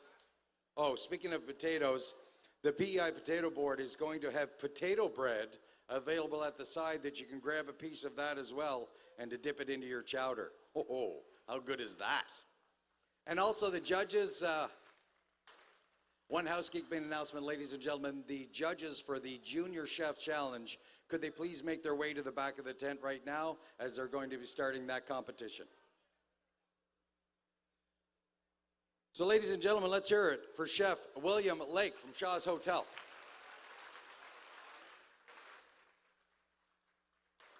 Next, we're going to Peaks Key right on the Charlottetown waterfront. Travis Gregor Mrazek.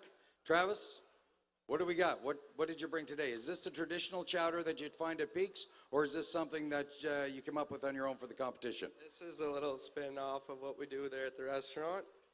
Here's a gluten-free base. It's got scallops, lobster, mussels, ADL butter and cream, and beautiful PEI baby reds. Oh, you're hitting all the sponsors. You're like a NASCAR. I'd just like to thank the Pepsi-Cola chocolate milk car that worked really good today. Anyway, why don't you show the folks what we got for them today? Scallops in there, lobster, mussels, haddock, all your regular. All your regular things. And how are you going to be garnishing your dish today? Oh, I see you went with a little bit of a plate of the judges' hearts and doctored up some biscuits. Yeah, so we got a little puff pastry here. It's got a herb crust. There's dill. Then I got black pepper. Then a nice lobster claw and chive oil at the end. Nice. And what do we have in here? Just a black pepper. That's just some black peppercorns. Okay, ladies and gentlemen, from Peaks Key, Chef Travis Mrazek.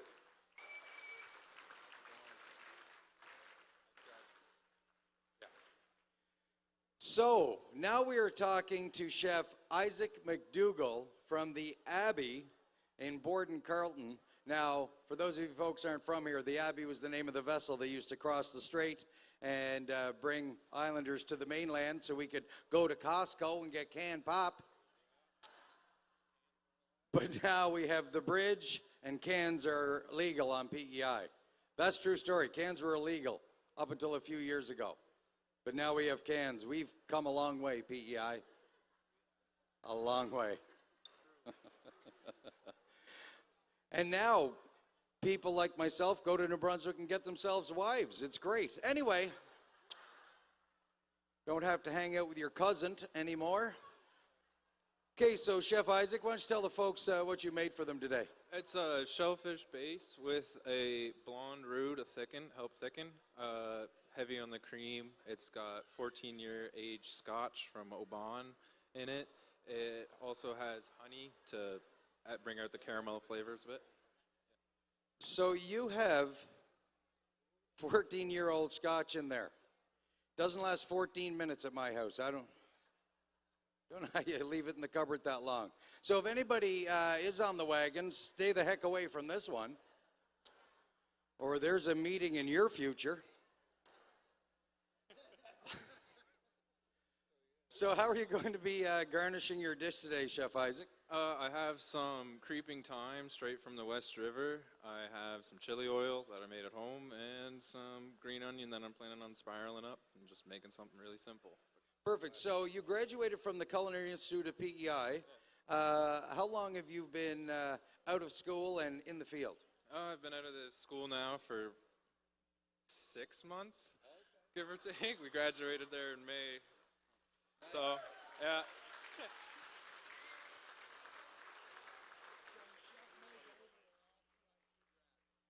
Okay, so Chef Jesse just pointed out from Chef Mike Elfson in the middle all the way over are all Culinary Institute of Canada graduates.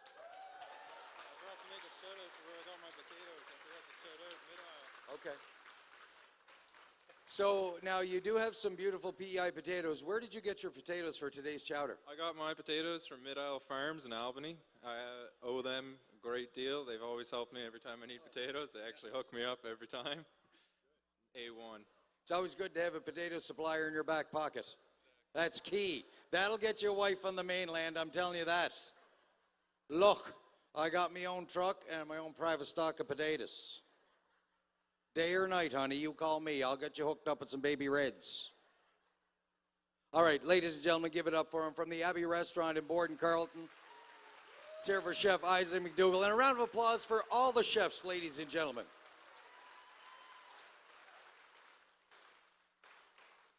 Now, throughout this competition, folks, I get the pleasure to meet a lot of you or get a chance, and some of you come up and say hi, and I really do appreciate that. I meet some wonderful people from right across the globe. And today I was talking to a gentleman, his name is Steve Gertis and Amber. They come up, what their hobby is they travel all over the country and to visit food and wine festivals. Pretty good hobby to have. This is first time in Canada, so what they have is they have their business cards printed up, love to eat. They're all the way from Georgia, Hiawassee Mountains at the Appalachian Mountains. It's beautiful there. And I'd just like to welcome you. Thank you very much for joining us in Canada for the first ever PEI International Shellfish Festival. And we certainly hope you'll come back year after year. Okay, ladies and gentlemen, we're just going to take a couple of moments so these chefs can, Chef Isaac is still presenting his plates to take back to the judges. So we're going to let him do that, as well as Chef Trevor. And then they're going to start portioning in the 2-ounce cups. In the meantime, we're going to play a little bit of music in the background. That'll just help the appetite get going. You guys strategize. Now, I told you what to do. Is it 1? Is it 12? Pick your favorites and head to them. Please be respectful. Only knock people down if they're under 40. That's okay, 45. So please be respectful. There's plenty of chowder to go around. We're going to make sure that everybody gets at least one sample Ladies and gentlemen, I'm Rob Berry. Thanks very much for joining us for the PEI Potato Chowder Competition. What does it take to grow a quality potato? For those who live here, producing the best is more than a job. It's a way of life. It takes all the right ingredients, the work of many hands, and the spirit to persevere. It demands respect for the environment that provides today and for generations to come. So what does it take to grow a quality potato? Where we come from, it takes an island. Canada's food island, PEI Potatoes.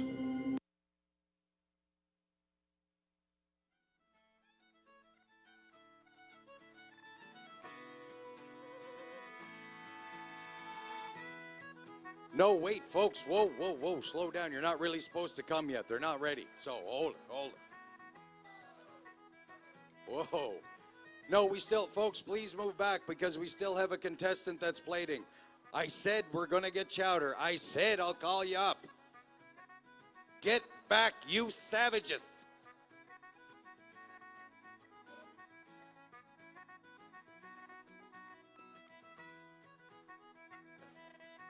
Yeah, folks, just hang back, please. Just hang back. Hang back. No chowders are going out. Hang back. We still have chefs. We still have chefs that are plating for the competition. Please hang back. This is very important. These chefs are taking time away from their restaurants, investing a lot of money into these chowders, and they're competing for some big dollars and prizes. You can imagine the importance to the restaurant in their marketing campaign for the next year to be able to use in all their advertising that they have the best chowder on Prince Edward Island. So this is a pretty serious competition, folks. So that's why we're asking you to just hang back till we get everything plated and sent back to the judges. And then, trust me, we will invite you guys to come try them. We definitely will.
All right, ladies and gentlemen, it looks like we have some chowder set up. Please gently make your way and try some of these beautiful chowders. And then you can direct your attention to the back for the Junior Chef Challenge with Chef Ned Bell.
All right, friends. Welcome to the exciting next challenge. If you're hearing my voice, come on down to the Garland stage. At whatever side of the tent, this is not the main stage. We have a very exciting 45 minutes ahead of us, so come on down and fill these stands. We have the hottest competition of the entire weekend about to begin. I'm very excited. I'm very nervous. I assume the sous chefs are nervous and the competitors are ready for action. We are about to begin the Junior Chefs Challenge. In mere moments, we have 5 incredible competitors who are going to drop the hammer and bring the deliciousness to our 3 judges over the next 45 minutes-ish.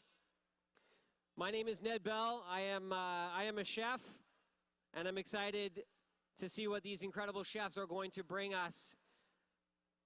Today's competition is brought to you by Harvest Wholesale. We're excited to have Bill from Harvest Wholesale here today.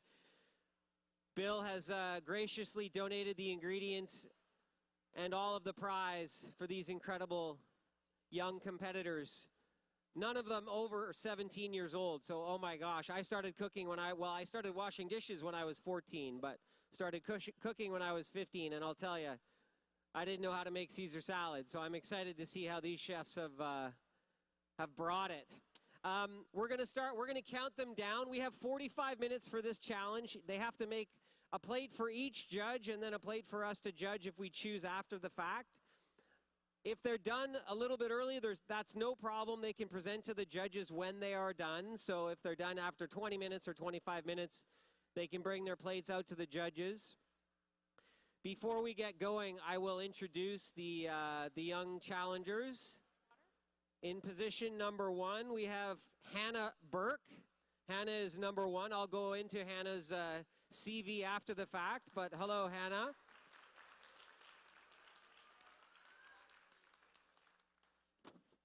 Are you excited, Hannah? Yeah, are you nervous, Hannah? I met your grandmother. She's very excited for you. Position number 2, Jack Walker. How are you, Jack? Good morning or good afternoon. Jack says he's a bit nervous. I'd be nervous too, my friend, but I know you're going to bring the tasty. So, position number 3, we have Seamus Fay. Hello, Seamus. How are you?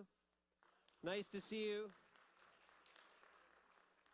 Seamus is 16 years old, if you can believe it. Look at the size of this guy. If I saw him on hockey skates, I'd be terrified.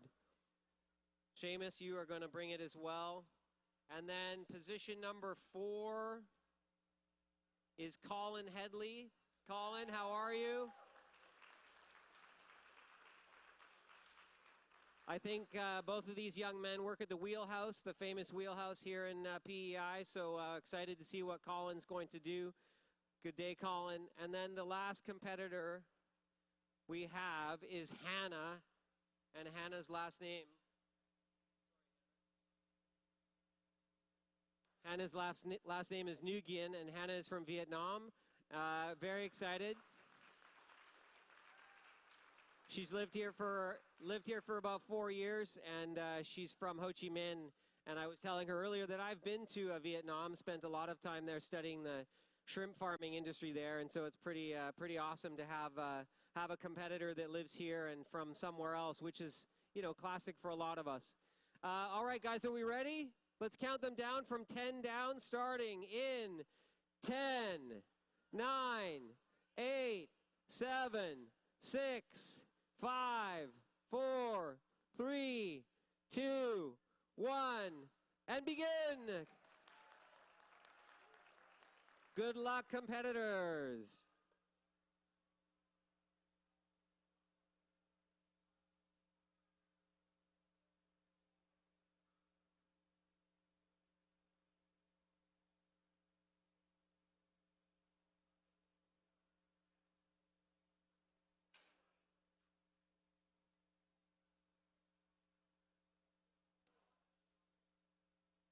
Maybe while the competitors are getting started, we'll go over and meet our judges. Hello, judges. How are we doing today? Nice to see you. I know you, and I know you, and I just met you, sir. How are you, Bill? Maybe we'll start with you, considering you're the sponsor of today's event. You can talk about Harvest Wholesale and your business, and also this incredible event that we've got going on. Yeah, I'm glad to be here and representing Harvest Wholesale. Pretty exciting to see these 6 young chefs, pretty brave. I don't think I would do it if I was their age. And yeah, I just hope that whatever they whip up for us here today tastes great, and we're looking forward to trying it out. Amazing. Thank you, Bill. Next, maybe we'll go to Shannon McQuaid. Shannon, how are you? Doing great, thank you. Tell us about yourself. I'm Shannon McQuaid, and I'm a registered dietitian on PEI. I'm also a local food advocate for Fall Flavors in Canada's Food Island. And I do some recipe development and food styling as well. Amazing. And you had dinner beside my wife at Feast and Frolic a few nights ago. That's right. It was delicious. It was delicious. And you were fighting over lobster, I think, or somebody somebody stole your wine or something. I can't remember. Of course, always. And then my good friend Paul Lilikis. Paul and I have been judging all weekend, and man, that was a lot of work. But tell us about yourself, sir. It was a lot of eating. So yeah, I'm a chef and a recipe developer, and I spend a lot of time fine-tuning recipes. So I love to eat and just figure out exactly, what the chef was thinking and how they put it together. And I'm already seeing ingredients we didn't even see in the entire adult chef competition. So it'll be interesting to see what these kids come up with. I'm really excited. Amazing. So all of the chef competitors have a sous chef today, and those sous chefs were a part of the Garland Chefs Challenge. And obviously, it's really great to have them supporting the young chefs today. So the sous chefs are allowed to participate in many of the things, but at the end of the day, the dish is the creative genius of the young chef and the young chef only. So in traditional sous chef status or position in the kitchen, they're assisting them, but at the end of the day, the taste, the creativity, and the execution is really up to the young chef. And of course, you know, I don't know if when you were 14 or 15, if you were cooking with lobster, but I know I wasn't. So, you know, to see young chefs cooking with the incredible PEI shellfish is exciting for me as a sustainable seafood advocate to see more and more shellfish, you know, in the hands and bellies and tables of young culinarians is pretty great. Maybe I'll talk briefly about Hannah Burke. Hannah has a bio here, so I'll read it so that you can get a good understanding of these incredible young chefs and why they ended up on the stage today. Hannah is 17 years old, and she says she's been cooking since she could walk. I believe it. Her family originated from the Magdalene Islands and moved to PEI in the early 2000s. When she was younger, she spent a lot of her time cooking fish cakes and lobster with her grandma. I love that. Grandma, no crying allowed. During her free time, she plays softball and ringette and loves exercising. And her favorite food to cook and eat would be pasta. Well, Hannah, you and I have something in common because I love seafood and I love pasta too. So maybe we'll go say a quick hello to Hannah. Her sous chef today is Chef Andrew Smith, the one and only Chef Andrew from Red Shores here in Charlottetown. Hannah, how are you doing today? Good. What are you going to make? I'm making a lobster egg roll with a side of watermelon feta salad. Hannah's making a lobster egg roll with a side of watermelon and feta salad. That sounds delicious. Oh my goodness.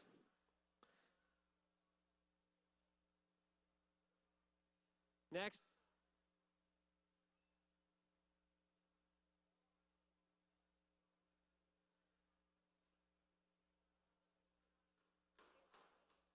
Next is young Jack Walker.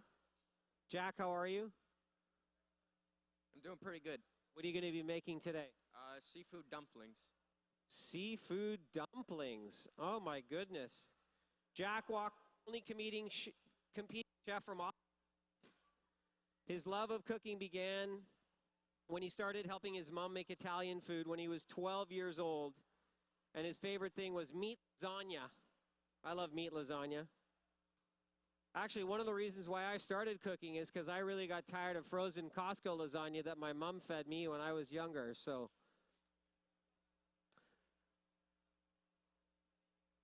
Jack says he experiments and likes to choose when he creates. And he's fascinated by 3D printers. And as you heard, you can create chocolate.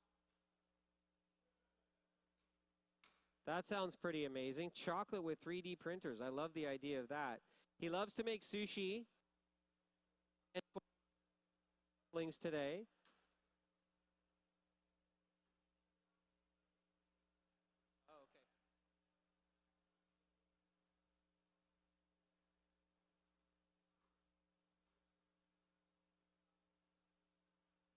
Jack, I'm excited about your dumplings, my friend.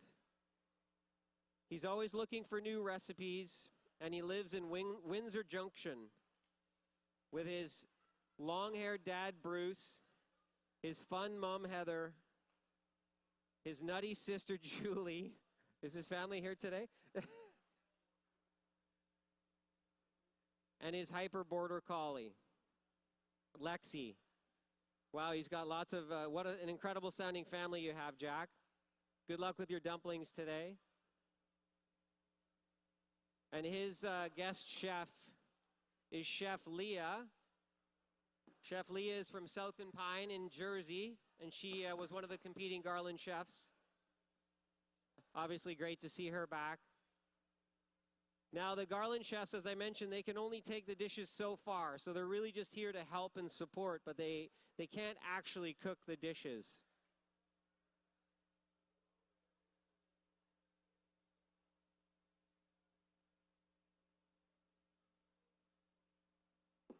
Our next chef is Seamus Fay. Seamus is 16 years old. He was born on the island and spent the first year of his life here, but he now lives in Toronto. And he comes back every summer as his family has a cottage in Georgetown. He started working at the Wheelhouse last summer.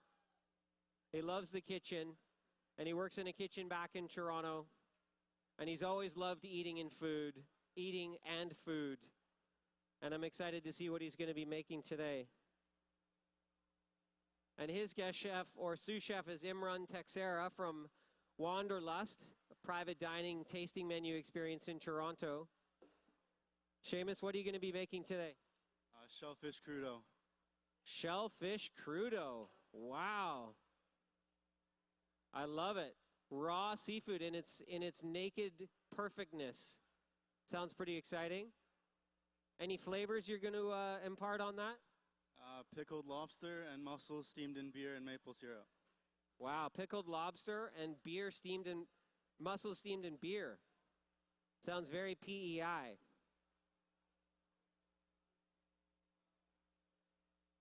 Where are we at for timing? Where's my...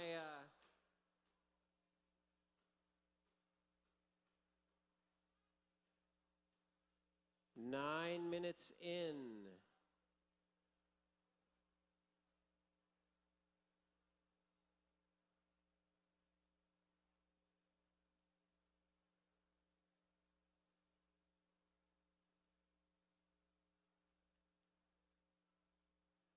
Next, we have young chef Colin Headley. Colin, how are you today? Good. What are you going to be making?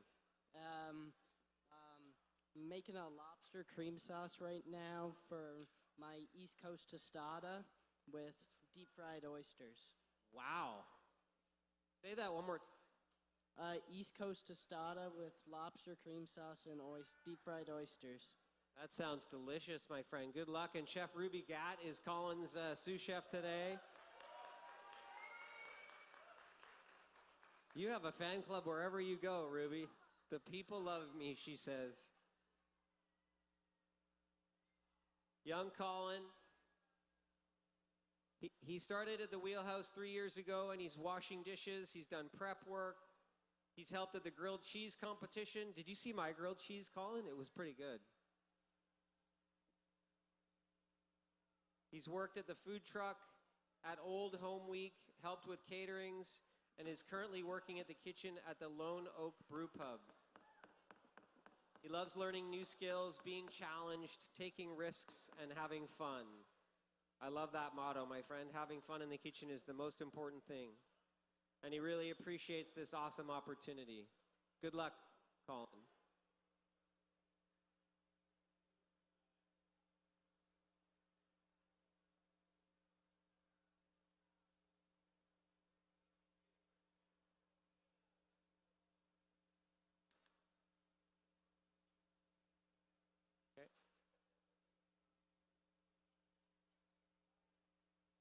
Our number 5 competitor is Hannah. Hannah is 16 years old. As we mentioned before, she was born and raised in Vietnam until grade 8, and then they moved to PEI.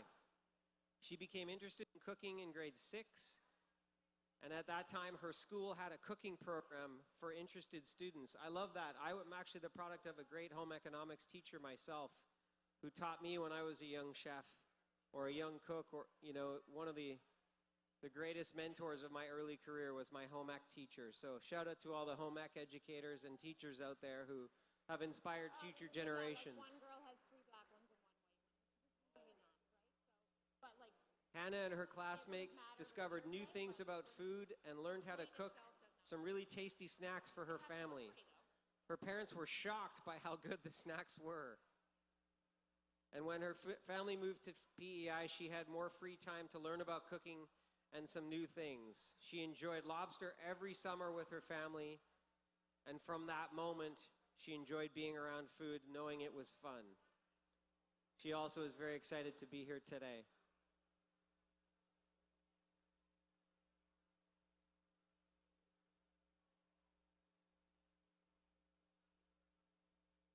I think currently Hannah's bossing Jamie around. Hannah, how are you doing today? I'm pretty good. What are you going to make? Lobster spring roll. Lobster spring rolls. Oh my goodness, that sounds delicious. See the mix over here in the pot. I think the judges are in for some tasty things.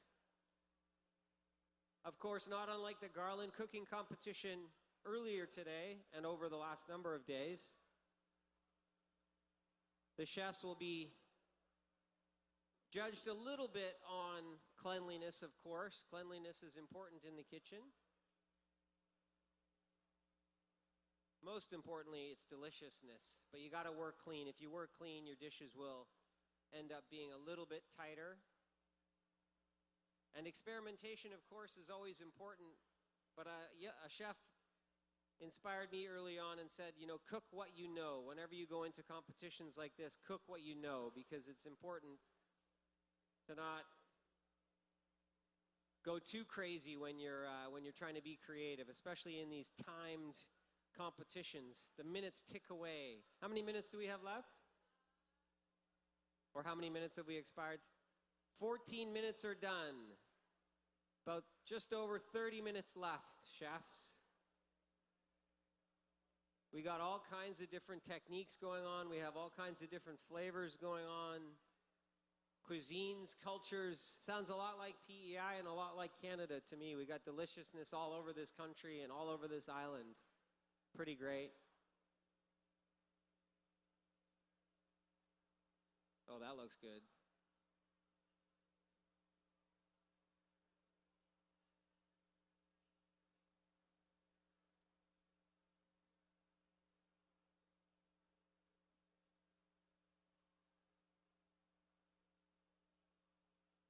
Maybe we'll bring some of the other Garland chefs up to have a chat and talk about what they're seeing. Chef Michael Roselle. Michael Roselle, originally from the Yukon, currently lives in Kamloops, one of the incredible competitors from the weekend. Chef, what are you looking at that you see here between these young chefs? Maybe talk about yourself for a second. Thanks for putting me on the spot.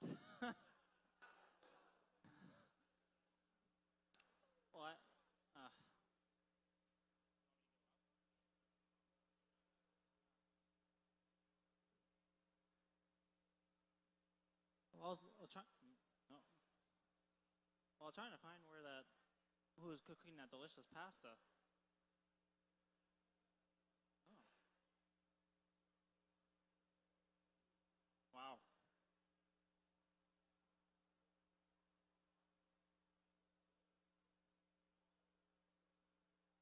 What do you have in there? Garlic butter. Lobster with garlic butter. Looks wonderful. If you can't tell, I'm really nervous right now.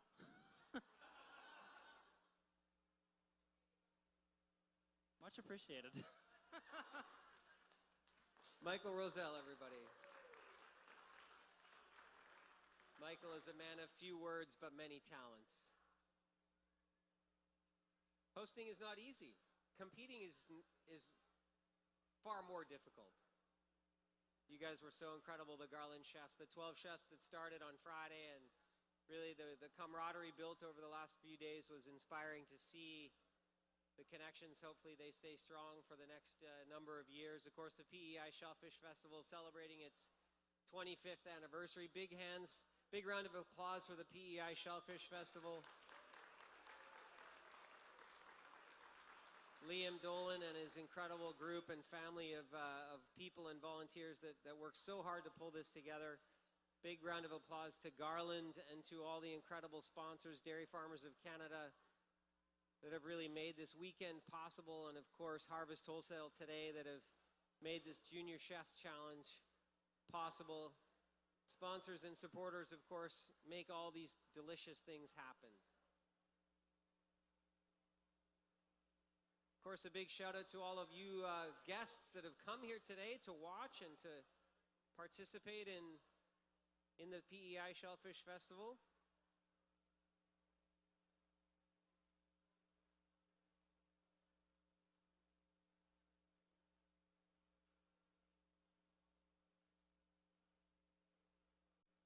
Maybe we'll go and put Will Kresge on the spot here and talk about Richmond Station in Toronto. Chef Will Kresge, everybody, from Richmond Station in Toronto. He was one of the competitors that did such an incredible job with his dishes over the last number of days. Chef Will, how are you? Doing great, doing great. All right, what do we got here? Where are the spring rolls? All right. Okay. Oh, this looks good. How many spring rolls we got here? 6 on the go. What are you wrapping them in? Sorry? What are you wrapping your spring rolls in? Rice paper. Rice paper. Awesome. This looks good. We got lobster, some diced vegetables. Looks like some sort of some creamy sauce to bind it all together. It's mayonnaise. Okay. Great. Looks awesome. I like your chopsticks too. Chef, what are you doing over here? Yeah, hanging out, having a good time. Don't touch anything. And what do you got on the go over here? He's got some kale. What are you gonna do with the kale? I'm just getting ready to fry the kale. You're making chips? Kale chips? Nice. Great. Okay. What are you working on right now, boss? Steam some mussels? Wait, what are you gonna do with the mussels? Mix them with veggies into the dumplings. Cool. What are you wrapping? What are you using for a dumpling wrapper? Little wonton wrappers. Cool. Great. Sounds nice. All right, we got some lobster going on here. What do you got in there? Garlic, herbs, garlic butter. Nice, nice. And was that some sort of like a cabbage slaw? Oh, looks great. Awesome. Where's Ned? Ned, take your microphone back. Thank you, Chef Will. Amazing. I think we found next year's host. Nice job, Chef Will. You know, these competitions the nerves are incredible, of course. If you're not nervous, though, that would mean that you just don't care quite enough, or you just have nerves of steel. But the nerves usually go away when you start cooking. I can certainly tell Hannah has done this before.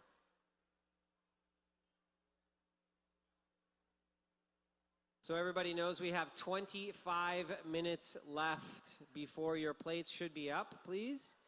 Obviously, the judges are looking for deliciousness, for execution. They're looking for cleanliness. They're looking for all the things that would matter in a home kitchen or in a professional kitchen. I remember I got my first job washing dishes at 14 years old, and I think I fell in love with cooking because I could eat all the apple crumble in the fridge. And the pastry chef just kept filling up the apple crumble, so I just kept eating more of it. Maybe that's why I used to weigh 220 pounds and not anymore.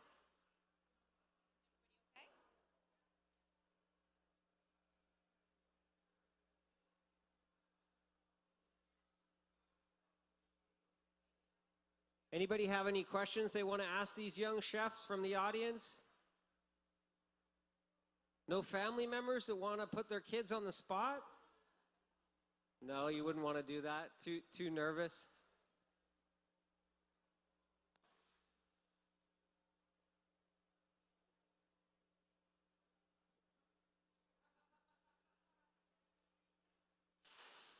How are your dumplings coming along, Jack?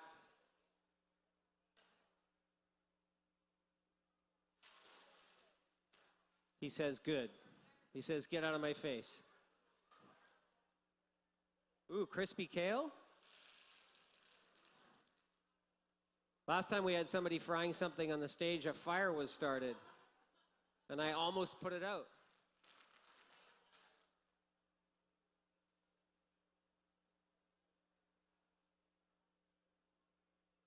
How's Seamus doing today, Imran? Seamus is absolutely amazing, giving me great direction. He brings a lot of enthusiasm and positivity to the stage, so it's been a pleasure to work with him today. I know that you have, a round of applause for Seamus. I know that you have a big passion for inspiring the next generation of young chefs. Maybe you can tell us about it a little bit. Yeah, I work with the local school board out in Toronto in the West End. helping teach kids about food literacy, healthy food choices, and inspiring the next generation of chefs to come. So it's really nice to see the next generation here competing today with me and the other contestants, and obviously the esteemed judges that we got to cook for this weekend. So it's nice to see 3 generations come together, and yeah, it's a pleasure to be here. Amazing. Keep it up. It is absolutely one of the things as professional chefs we feel akin to is inspiring the next generation of young culinarians to follow in our footsteps, but also to dive deeper, reach farther into the conversations around food and culture and what it means in this country and how to bring those influences into your own kitchens. Seamus, are you happy? Yeah.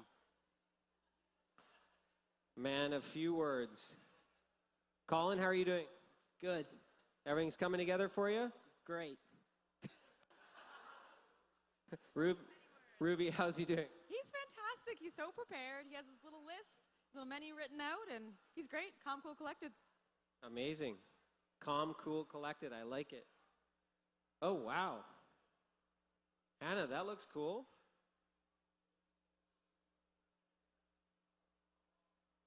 Hannah has done a bit of a coating on her spring rolls and then is about to fry them or is frying them.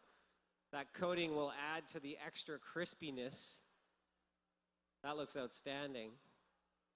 Of course, these chefs are being judged on creative use of the PEI shellfish.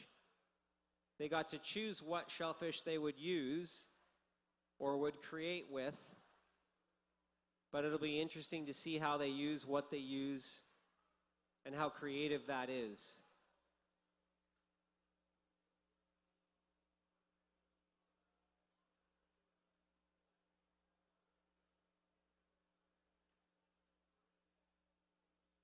We have 20 minutes left, chefs. The pressure is slowly starting to mount. The tension is rising. Chef Andrew, how's everything coming over here? Really good, looking good. We got some watermelon, some lobster, some tasty treats for the judges for sure. Tasty treats for the judges. Amazing. These dumplings look beautiful.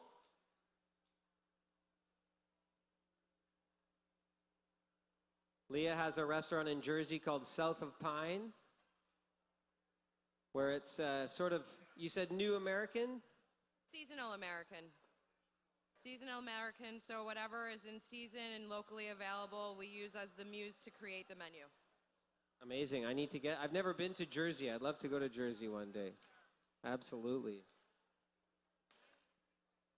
90 degrees in Jersey, apparently. Leah had to buy a jacket for her trip to PEI.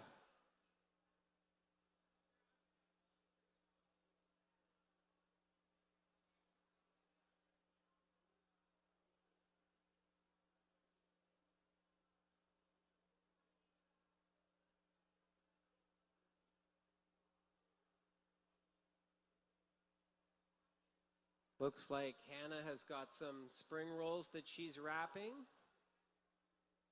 Jack has got some dumplings that he is steaming.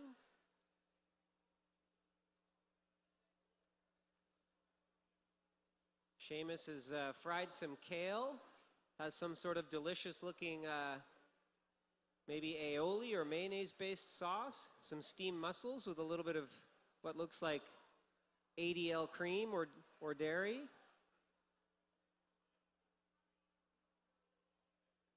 Colin looks like he's got some sort of delicious lobster cream or something in there. Looks outstanding.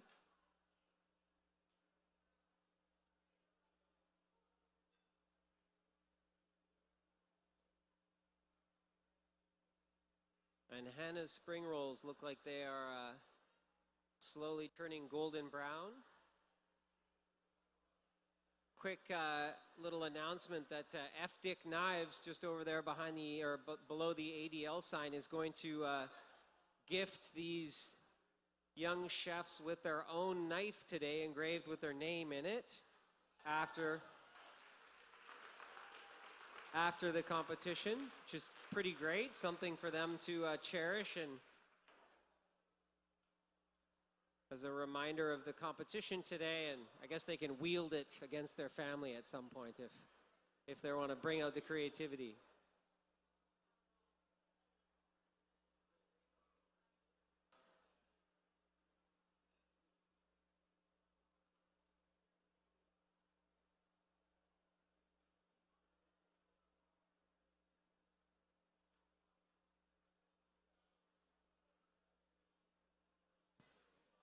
Jamie, how's Hannah doing?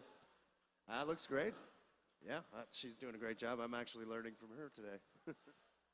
Chef Jamie is the chef of Blue Mussel Cafe in Slaymaker and Nickel here in PEI. Couple of great restaurants.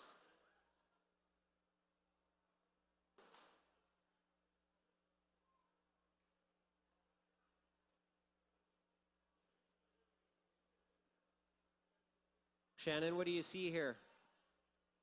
Very tidy workstations. I can't cook and have a tidy workstation, so I'm very impressed. It is one of the skills of cooking is keeping it clean. Yeah, exactly. But I'm liking the look of everything frying up and the lobster and the cream sauce and some Asian flavors. Looks really good. Yeah. Amazing. Thank you.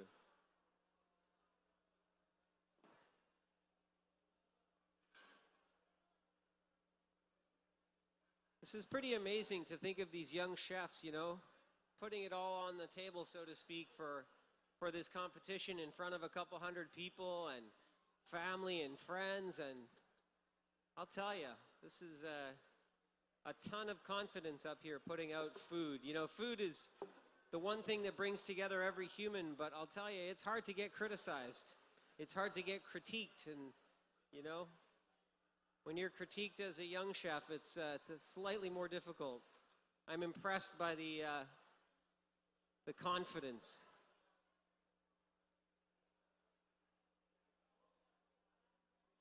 This is when it starts to get a little bit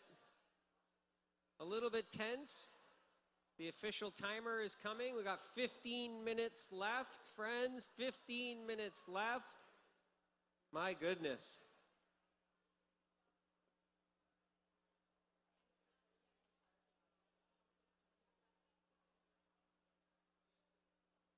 And just as a reminder, if your dishes are done, you can present early, so you don't have to wait until the very end.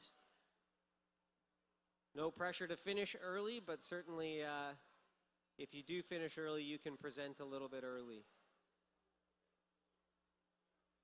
I remember when I was a young chef, the things that I loved to cook were the things I loved to eat. And of course, that's still true today. But I wonder if a lot of these dishes are inspired by the things that these young chefs like to cook at home, or maybe childhood memories, which I guess would be memories.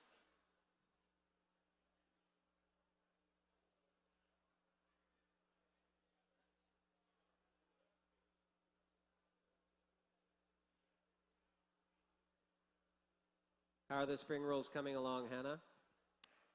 It's a bit slow, but I think it's pretty fine. I hope it's on time.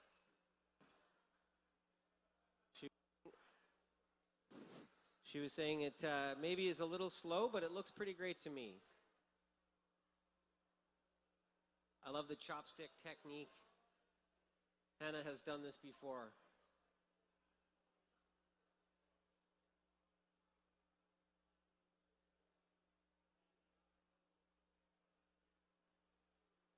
In fancy kitchens, we replace the chopsticks with tweezers. Some of the fancy chefs will know the tweezer move. Tweezers are banned from my kitchen. I do not like tweezers. But that's just because I'm old.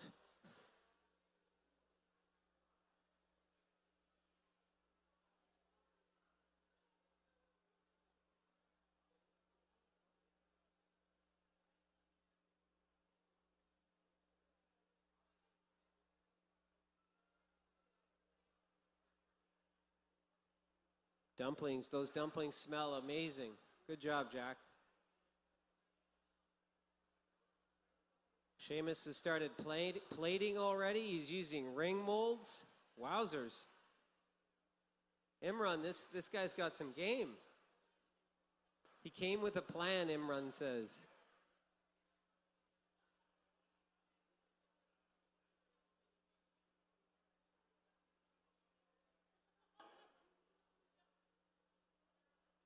It's got a strainer underneath the watermelon just to get rid of some of the excess liquid so it doesn't combine too much with the sauce that he seasoned perfectly.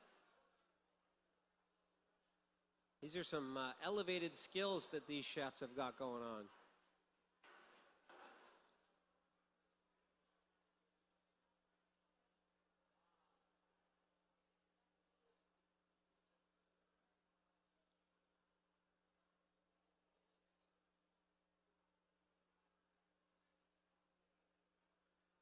I don't see very much fear in the eyes of these young stars. Seems to be some stoic confidence that is impressive.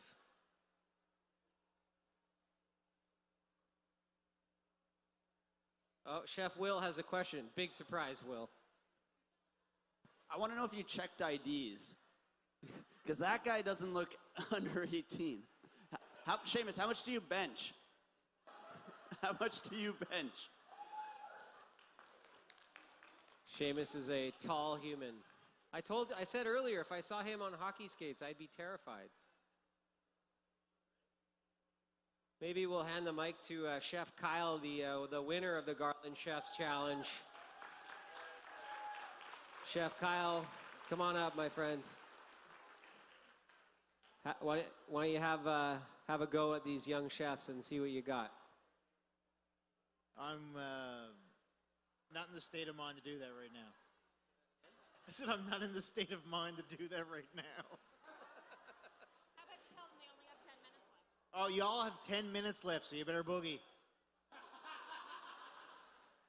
Get to plating. Nice job. I don't think Kyle has slept that much in the last few days with the Garland Chefs Challenge over the last couple of days and winning earlier today. Telling you, the deliciousness that those 12 chefs put out was really impressive. Looks like Seamus is close to finished his plating. We still have just about 10 minutes left for the rest of the chefs.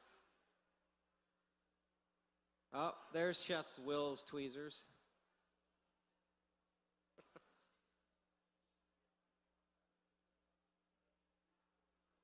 Colin, are these your fried oysters? Yep. Yeah, cooking great.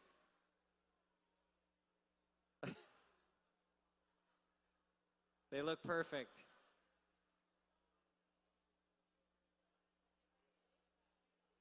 Now Chef Hannah is plating up in the back there, I see. Coming together nicely. Oh, wow. There's some presentation happening on Chef Hannah's station. That's exciting.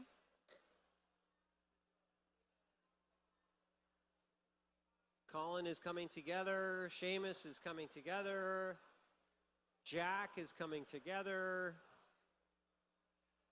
Big shout out to the Garland sous chefs today for all of their help with these young chefs. These Garland chefs have all taken at least 5 days out of their own kitchens to come here and experience PEI, learn lots of new things, make new friends, and make a lot of tasty food. A little bit of guidance happening from Chef Andrew Smith to young Chef Hannah. Most of the work has to happen from the young chefs, but the sous chefs can guide the young chefs as they continue to bring the food to the plate. Oh, those dumplings look great. Yeah, they smell incredible, Chef.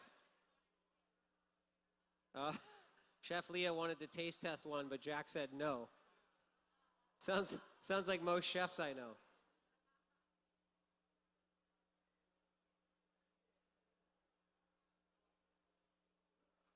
You know, it's really cool from my position that you're seeing a lot of different individual creativity and obviously influence. I mean, Colin's making a tostada. I think that's really cool. Hannah doing her incredible lobster spring rolls.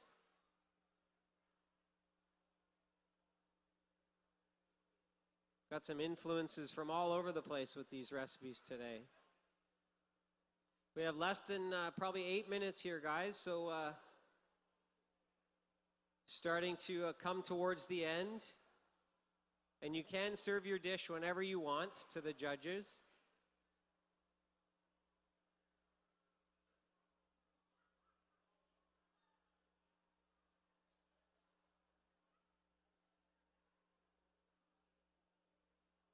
Oh, Hannah is going to the plate now. Wow, that looks great, Hannah.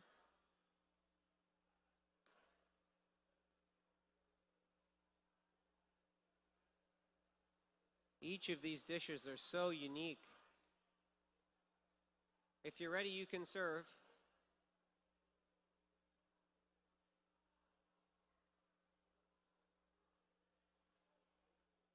All right, young chefs, we have 6 minutes left. 6 minutes left. How about a round of applause for these young chefs as they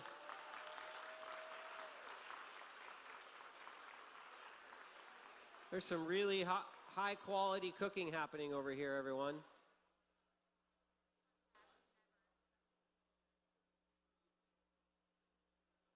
There you go.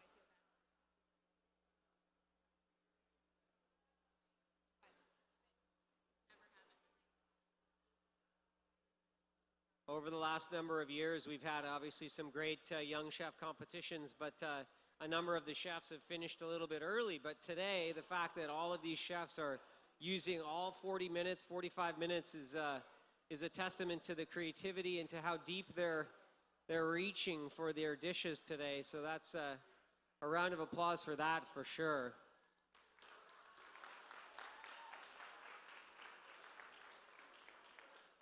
Timing is everything in a restaurant kitchen, of course. You know, you want to make sure that your dishes go out hot, your food is fresh. Consistency, probably the most important thing in the kitchen, so making sure that each dish tastes the same, looks quite similar, if not the same. There's a lot of artistry going on here today. Seamus's ceviche or marinated seafood dishes looking lovely.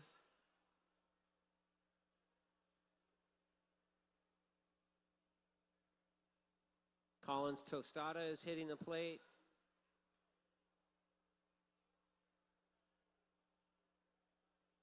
A lot of artistry happening at Hannah's station. She likes it, she doesn't like it. We have 4 minutes left, friends. 4 minutes left.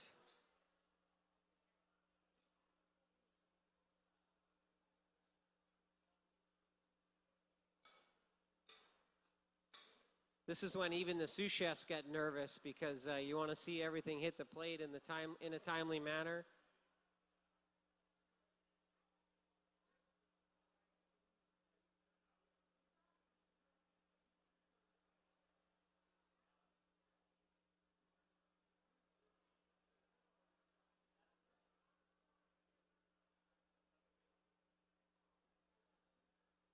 Chef Hannah deciding where to place some of her spring rolls. Artistry is important, of course.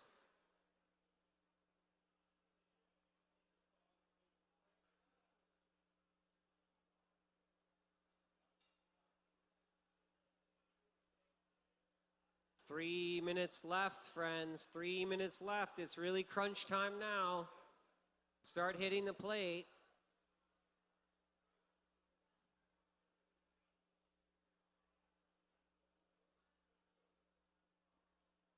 All right, Hannah is finished. Hannah is going to bring her dish to the judges. How about a round of applause for Hannah?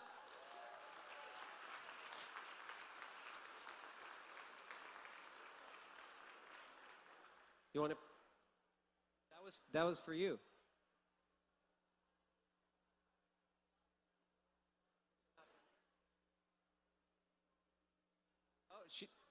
My mistake. She wants to take the full 3 minutes. Of course she can.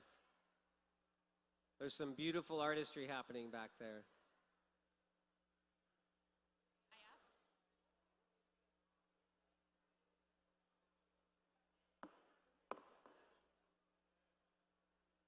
Two minutes left, friends. 2 minutes left.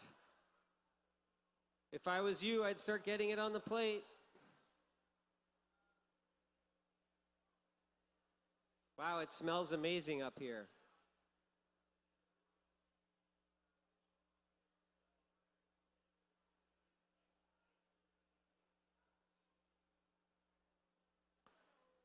Also, our chef number 1 has little bowls on her plate. Jack has handled a spatula before. The one that has I can tell that. I'm nervous for these young chefs. Yes. So Looks I'm gonna like keep one of the pretty plates for the photo. out we're back. coming close to the end here. I'm just gonna leave all the. I don't. So if they all finish at the same time, we'll just go right down the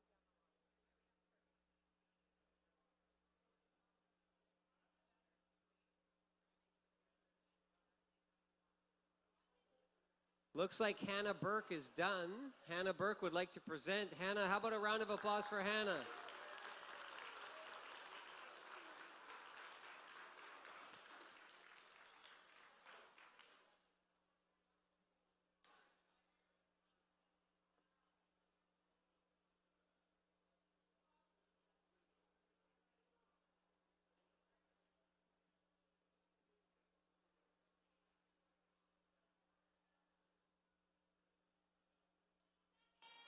And Hannah, you can come out and present if you'd like. We got 15 seconds left, everyone. We'll count them down from 10. 10, 9, 8, 7, 6, 5, 4, 3, 2, 1. Hands up. Wow. What an incredible effort. Okay. And we're going to start with Hannah Burke at the number 1 position here, and we'll present to the judges, and you have 5 dishes coming at you in quick succession. So, Chef Hannah, I'll hand you the mic, and you can tell the judges what you've got. I'm gonna let her set that. Set that one here. All right, so I made a lobster egg roll with garlic butter in it and a watermelon feta salad for the side and a spicy mango dipping sauce to go with it. Nicely done. Good job, Chef Hannah. Just as a reminder, these young chefs are competing for $1,000 from Harvest Wholesale. That'll change their year as a young chef. $1,000 when I was 15, holy smokes. These days it'll buy a knife or a couple.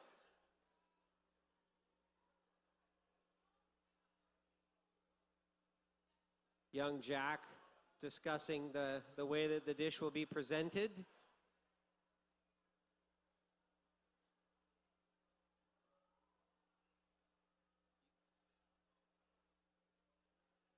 You can come and present if you want, Jack.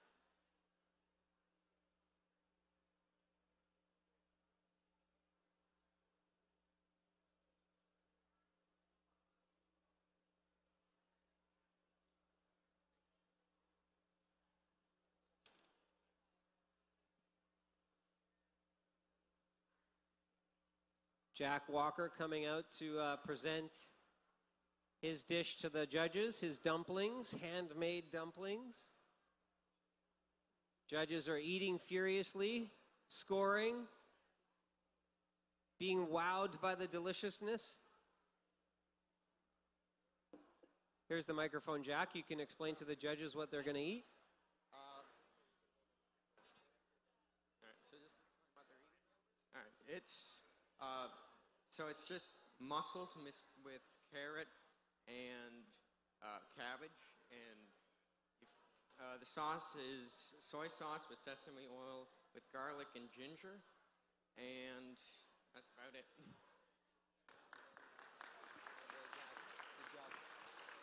Nice work, Jack.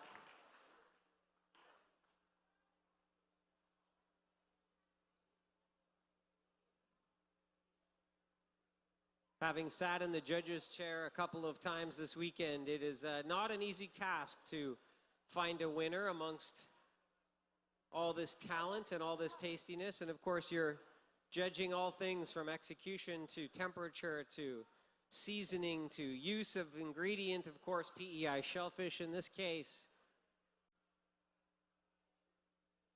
It's not that hard to eat, but it's difficult sometimes to find a winner.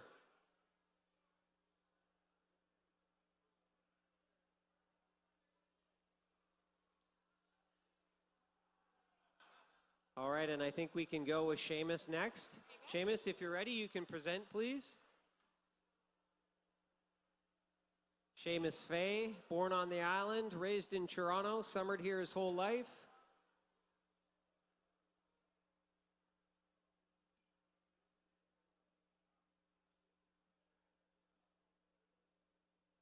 Seamus, I'll hand you the microphone. Oh, right. So on the bottom, it's avocado lime cream, and then marinated watermelon, and then succotash with corn, asparagus, red pepper, and apple, and then scallops cooked in acid, and then kale chips, and mussel on the top, and a pickled lobster on the side, with a dill garnish. All right, nice job, Seamus.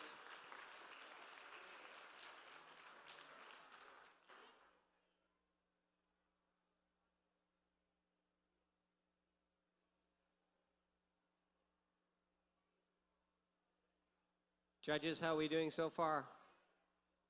Good, excellent. Colin, how are you doing? Good. There's my boy. Man of one word.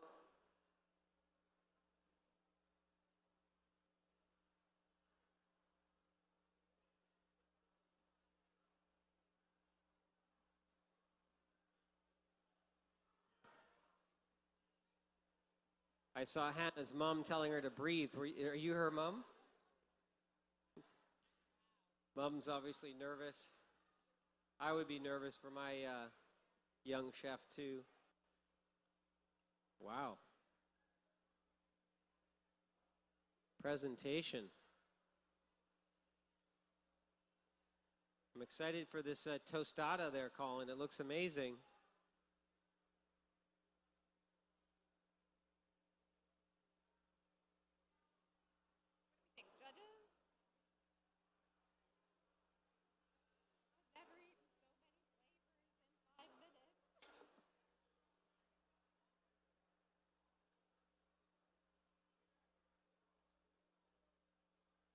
What's really cool for me is young chefs that are using shellfish in their recipes. You know, that might not necessarily be common for many teenagers to be cooking with shellfish and to be making delicious things and potentially, you know, feeding their families. So I'm excited to see future culinarians cooking with seafood and shellfish specifically. It's pretty impressive and would love to see more of. I think, Colin, you're up next, my friend.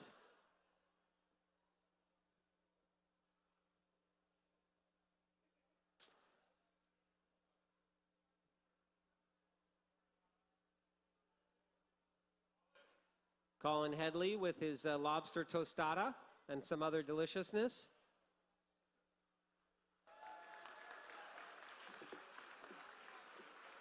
Here you go, Colin.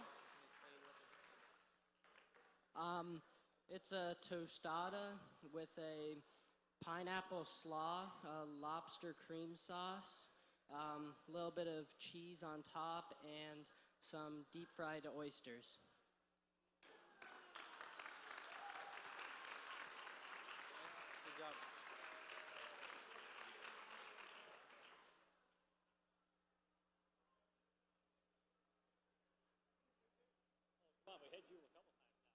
All right, 4 of the 5 competitors have presented. These judges have a difficult task ahead of them.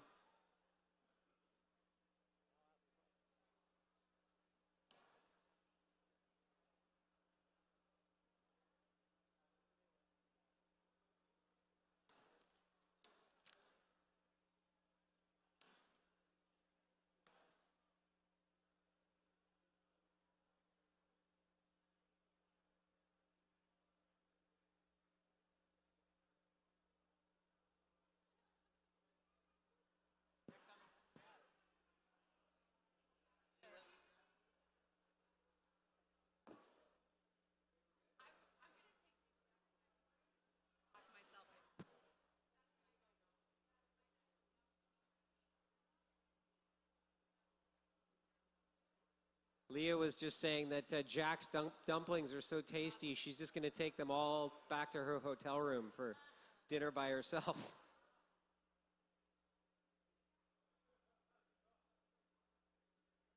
All right, Hannah, I think you can present your spring rolls now if you'd like. Please, yep.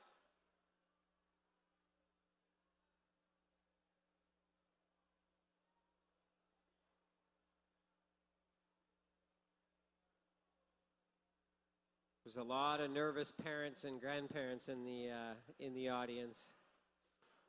I know I'd be terrified for my boys to put anything in front of anybody, so including myself. Lobster spring rolls on the way. Hannah, you can explain.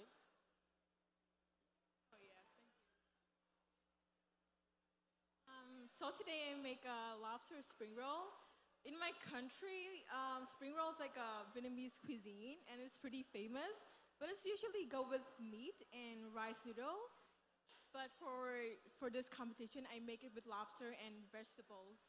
And the sauce is sweet chili sauce, and I think it's pretty good to eat with the spring roll.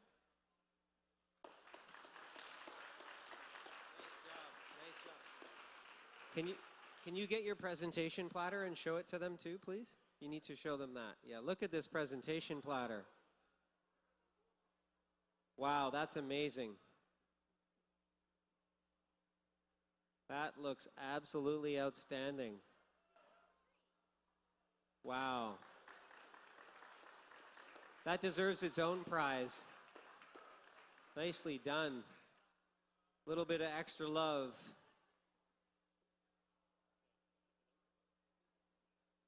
So after the judges are completed with Hannah's lobster spring roll, they'll deliberate for a little while, and then they'll come back with our winner pretty quickly. Yep. And the young chefs can head right up to the stage at the other end of the tent, and we'll present the winner.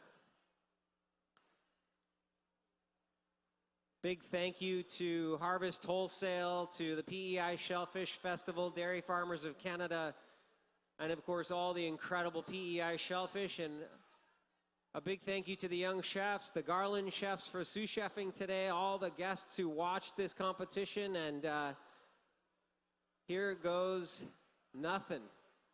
The judges have a difficult task ahead. Good luck, everyone. We're in. For home. For favorite spots. For taking the scenic route. For taking good care. We're in. For big surprises. For new possibilities. For good times.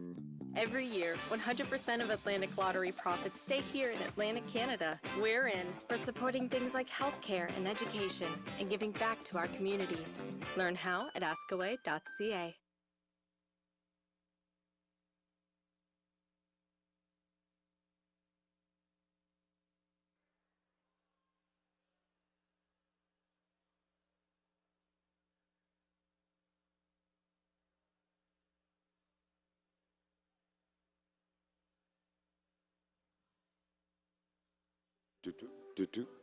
Well, ladies and gentlemen, we sure hope you enjoyed the Junior Chef Challenge. Isn't that terrific? The creativity of those kids that were at the back of that tent. Absolutely amazing. Are you guys having a good time so far? Well, we certainly are glad that you joined us. And now we want to bring things up a notch, get your toes tapping, your fingers snapping. Please put your hands together for one of the premier bands that have been touring PEI for many, many, many years, even though every one of these guys is under 29 years of age. Ladies and gentlemen, give it up. Let's hear it for the Ellis Family Band. Thank you. A very good friend of mine told me something the other day. I'd like to pass it on to you, but deep what he said to be true. Said we're here for a good time, not a long time, but have a good time. The sun can't shine every day, and the sun is shining in this rainy city, and the sun is shining, ooh, isn't it a pity, yeah. Oh, every year it's a share of tear, every now and then it's gotta rain, here for a good time, not a long time, so have a good time, the sun can't shine every day.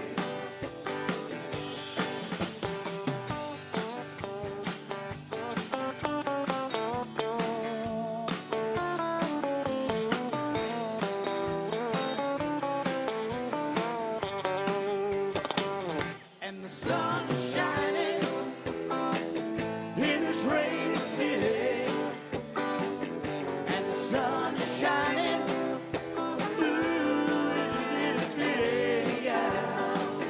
Oh, and every year there's a share of tears, every now and then it's gotta rain, here for a good time,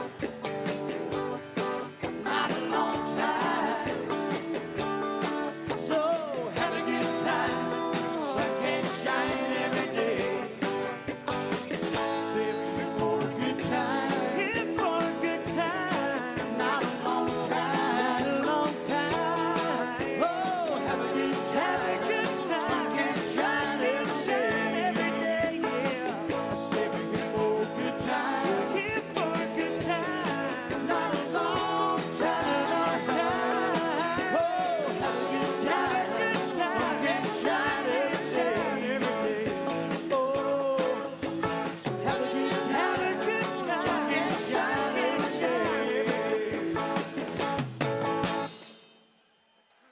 Ladies and gentlemen, quick announcement. The Parkdale Sherwood Lions Club, this is last call for 50-50 tickets in support of Harness the Hope or Cancer right here on Prince Edward Island. Let's head back to the Ellis Family Band. All right, I know you've been partying hard here all weekend. I think we got a little more in us. Let's keep it rolling. I can catch it on the blue jeans, I just burn my hand. Lord, it's hard to be a bachelor man. I got girls that can cook, I got girls that can clean, I got girls that can do anything in between. I gotta get ready, everything's alright, 'cause all my rowdy friends are coming over tonight. Hey, do you wanna drink? Hey, do you wanna party? Say this is all hand. Come on, get this thing started. I cook a pig in the ground, we got some beer all night. So now my friends are coming over tonight. Ow!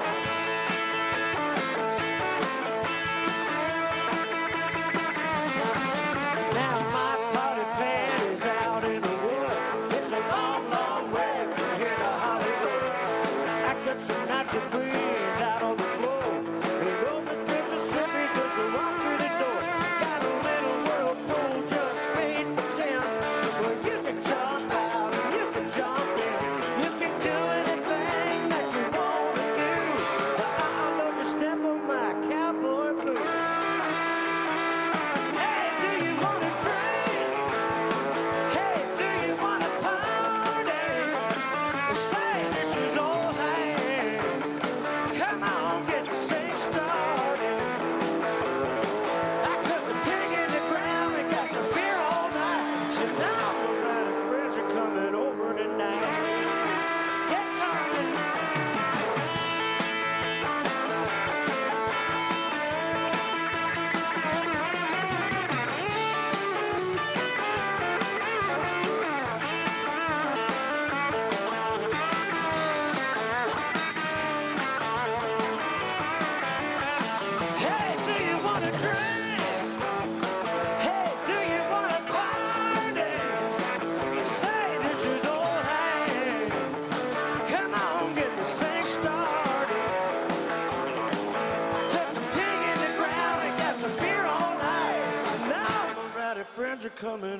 tonight. Hey, do you want to drink? Hey, do you want to party? Say this is rock and Randall. Hey, come on, get the thing started. I cut the pig in the ground and got some beer all night. All the rowdy friends are coming over tonight. Hey, that's right. Woo. Thank you. Thank you very much. We really appreciate it. Great to see us all here this afternoon, folks. We are the Ellis Family Band. Before we go any further, I'll introduce the group. There's 4 brothers up here and a son or a nephew, depending on who's doing the talking, but to me, he's a nephew. Over on, I'm the drummer talking, on my far right on lead guitar, harmony vocals, one of 4 brothers up here. How about a nice hand for Dave Ellis? Thank you very much. Great to be in Charlottetown. On my near right on rhythm guitar and harmony vocals, another brother, Brian. How about a nice hand for Brian? Thank you so much. And on my near left on percussion, harmony, and lead vocals, another brother, Steve. Thank you very much. Appreciate it. And on bass guitar, my nephew, Dave's son, Greg Ellis. How about a nice hand for Greg? And in back on the drums and doing most of the lead singing here today, that's another one of the brothers, Rick. Thank you very much. You guys are awesome. This next song is one that I wrote. It's off our Summer Nights album from 1985. We're getting on, but anyway, that's when it was. Called Why Am I Still Crying? If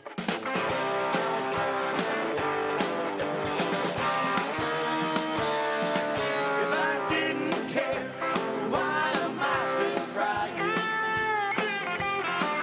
Down deep inside, I know that you've been lying. Here's this old boy, she's still crying. If I didn't care, why am I still crying? I'm sure it is all thought you were living it all. Then I found out the hard way that you've been using me. Thought that our love was divine, thought that you were only mine. Now I wish that I could set you free.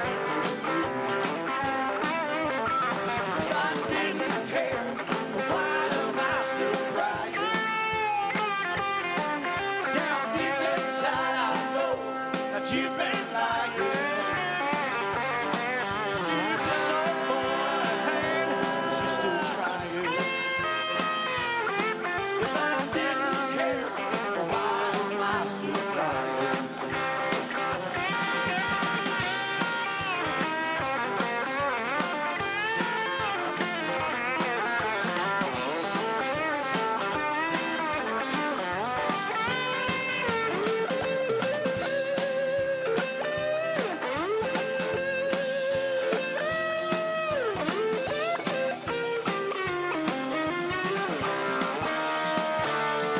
If I didn't care, why am I still crying?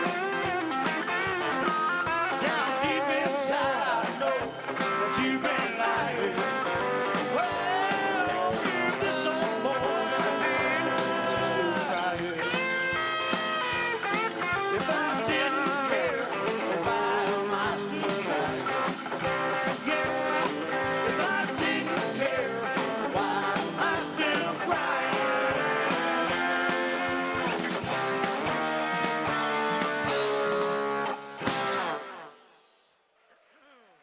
Thank you. Thanks very much. Appreciate that.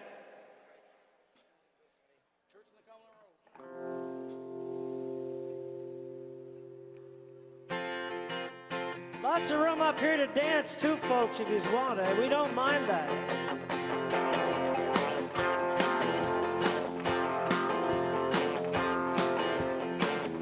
Just about a mile off of 109, there's a little church sitting back in the pines. Promised that girl she was gonna be mine. Wouldn't be surprised if she was standing there crying. Oh, how did love for that fork could go so slow?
church on the Cumberland Road.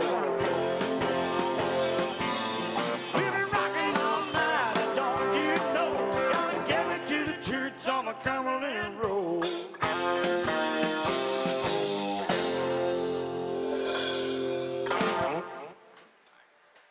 Thank you. This next song's another original. It's called Thank You for Being My Friend. This song went to #1 for us back in 1989, I believe, all across Canada. Hope you enjoy it.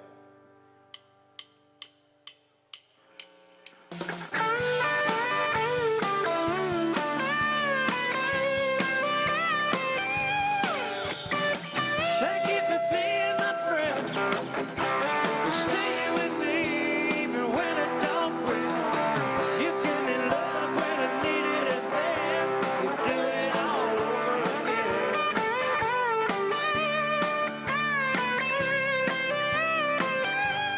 I party at night and sleep in the day. I had no cares to get in my way. Now I spend my time trying to redo my life with you. I'll give it all I got this time. That much I promise I'll do. If somehow my dreams come true, I'll give them all to you. Thank you for being my friend.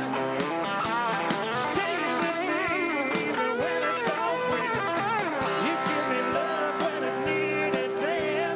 You do it all over again. That's all.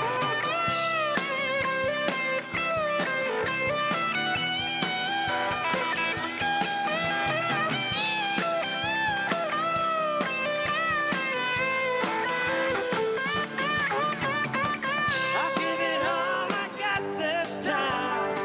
That much I promise I'll do. If somehow my dreams come true, I'll give them all to you. Thank you for being my friend. Stay with me even when it don't win. You give me love when I need it then. You do it all over again. You give me love when I need it then. You do it all over again. Yeah. Thank you for being my friend.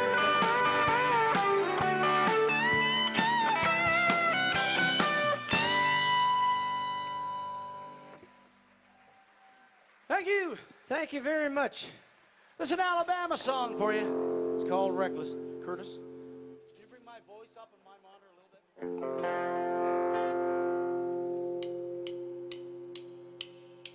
Let's roll the windows down to the radio. Let the wind blow through our hair. Love is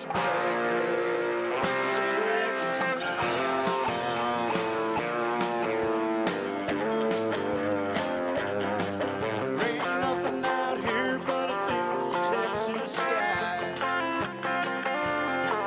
There's a red sun painted across the corner night. Well, your daddy's got plans for you. Hey, I'm this old man school. Say it's rats, chase a dream. Town's got nothing for you and me. Roll the windows down to the radio. Let the wind blow through my hair. There's a moon tonight and a road outside. Baby, we're getting out of here. I could care less where this leads me. Love is reckless tonight.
chance. Burn the bridge and don't look back. Turn the radio up, roll the windows down, let the wind blow through my hair. There's a boat tonight in the road outside, maybe we'll get down again. Turn the radio up, roll the windows down. Our love is reckless. Hey, let's get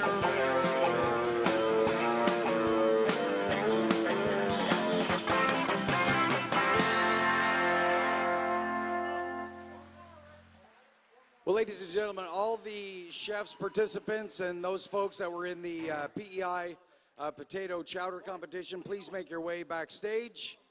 And coming up next, we're going to be announcing the winner of the Potato Chowder Challenge. But in the meantime, let's hear one more song from the Ellis Family Band. Thank you. Thank you. This was our first single release back in 1984. It's called Easy to Love.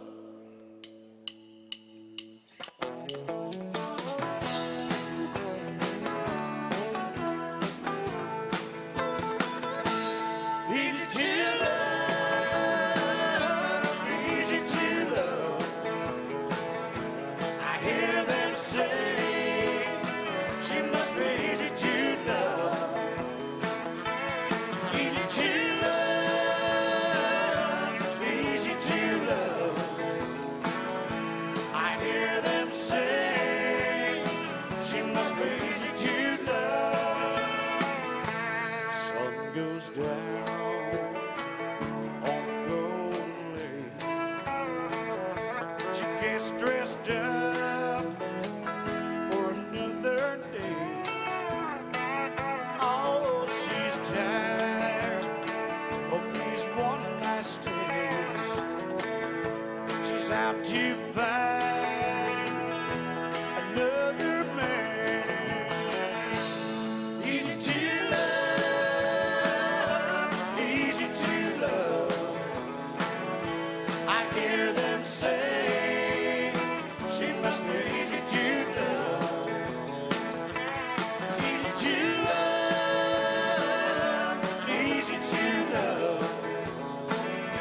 I hear them say she must be easy to love.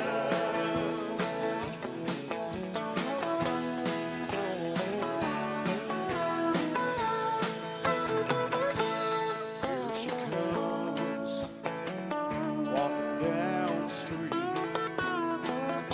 She turns my head, 'cause she looks so sweet. She's got her high heels on, yeah, she's dressed cute.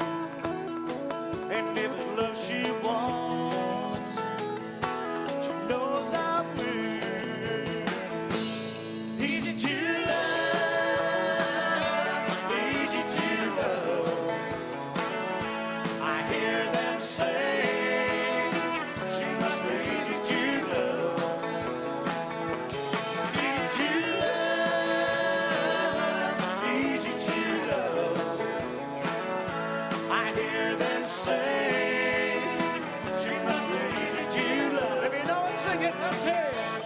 Easy to love, easy to love. I hear them say she must be easy to love. Let's hear you guys one time. Come on, sing for us. Easy to love. Hey! Awesome. Great job. Hear them. We're gonna take it home now. All right, here we go. Easy to love, easy to love. I hear them say she must be easy to love. Easy to love, easy to love.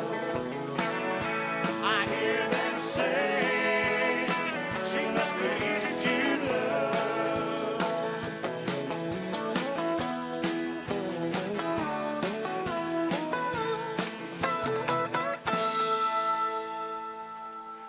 Thank you very much. Thank you. Ladies and gentlemen, the Ellis Family Band. Thanks. Not sure why, but there's just a induction cooktop here for me to take home. Yes. All right, ladies and gentlemen, joining me here on stage is John Visser. He's president of the PEI Potato Board. Chairman, not president. You dirty bugger. Look. Right at a Duck Dynasty, stealing my induction cooktop. All right, ladies and gentlemen, it's time now. We'll bring the chefs to assemble at the bottom of the stage out here so you're not tripping over gear. You guys want to come out and line up down along the front? All the chefs in the PEI Potato Chowder Challenge. Don't be shy, chefs. Okay, open bar for the chefs if they line up down front. Now watch them come. No, right in front of the stairs. Keep coming, right along here.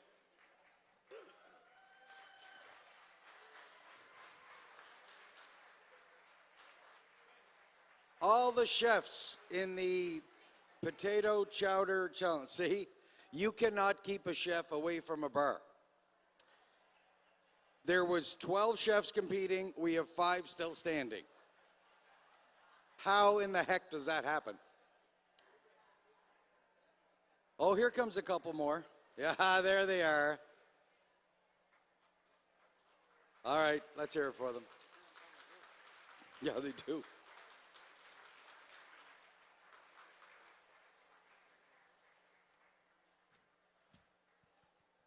Well, we got almost them all, so let's start anyway. All right, ladies and gentlemen, I am going to announce the winners from 3rd place all the way to 1st place. For the distinction of having the best PEI chowder on PEI, you can imagine the importance of the marketing that is for that restaurant and the importance it is for these chefs. You know, there's a lot of pride on the line with this competition, and John Visser and everybody at the PEI Potato Board. I mean, potatoes are such a vital part of the PEI industry for the culinary industry, but for Islanders as a whole. Very proud of our potatoes. You can call us spuds. You can call us whatever you want. That's just sticks and stones. It's not going to hurt us. We like them. We'll throw potatoes at you. We got potato guns built and everything. That's how we're protecting the bridge. So watch out.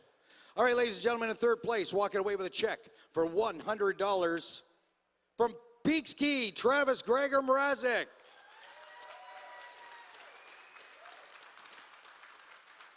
Come on up and get your money, boy. Come get your money, boy. That's cash. It's not one of those big plastic ones that you can't deposit either. That's a real one. All right, ladies and gentlemen, and in 2nd place, and if for any reason the 1st place winner can't fulfill the crown, no, I'm just joking. Okay, in 2nd place, representing Cork and Cast, Rachel Sauvé.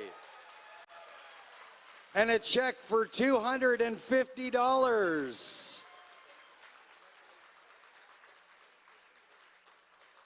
Stay up. Get back up here. Whoa. Get back up.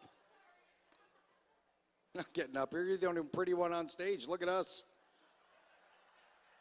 Got a face on me like a half-chewed gummy bear. Okay.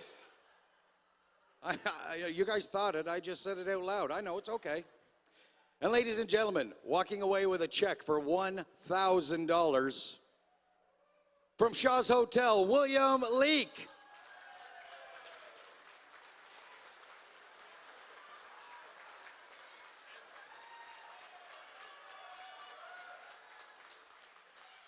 Honest, yeah. One chef didn't show up. Guess who won? That's Murphy's Law, honest to God. Yeah, deposit that in the ATM. Okay, guys, look right down front. Alex is going to get your picture. Folks, keep it going. Round of applause for all the chefs. Did you guys enjoy the chowders? Absolutely wonderful. Thank you all very much, and thank you. Okay, that's enough. Get off.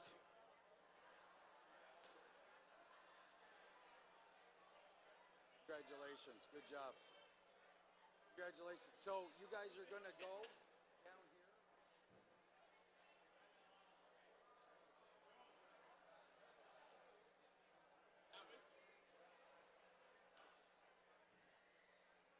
Ladies and gentlemen, this is where we do all the housekeeping for the weekend. Now we're going to get Sam up on stage. Come on up, Sam, from Harness the Hope.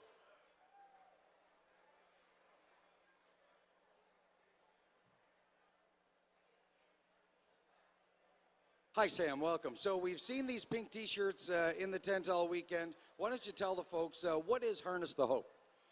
So we're a group of 14 ladies, and we raise funds for Islanders facing cancer. And we just finished our 4th year event, and the Sherwood Parkdale Lions were gracious enough to let us come here this weekend and do 50-50 with all of you.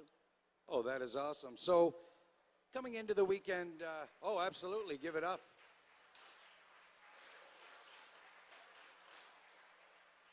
So coming into the weekend, when you guys were meeting to, brainstorm about this, did you have kind of a goal, like it'd be great if we could raise a certain amount of money? What was your goal coming in? Yeah, well, we always have a little goal, right? So last year for Harness the Hope, we gave $55,000. So, and thank you. And this year our goal was $55,001. So that was the goal this year. We always just want to beat it. And we didn't announce any announcements yet to what we have raised because we finished our events up in July. But including what all of you wonderful people were able to contribute to what we do this weekend, we are going to announce for 2022 over $70,000.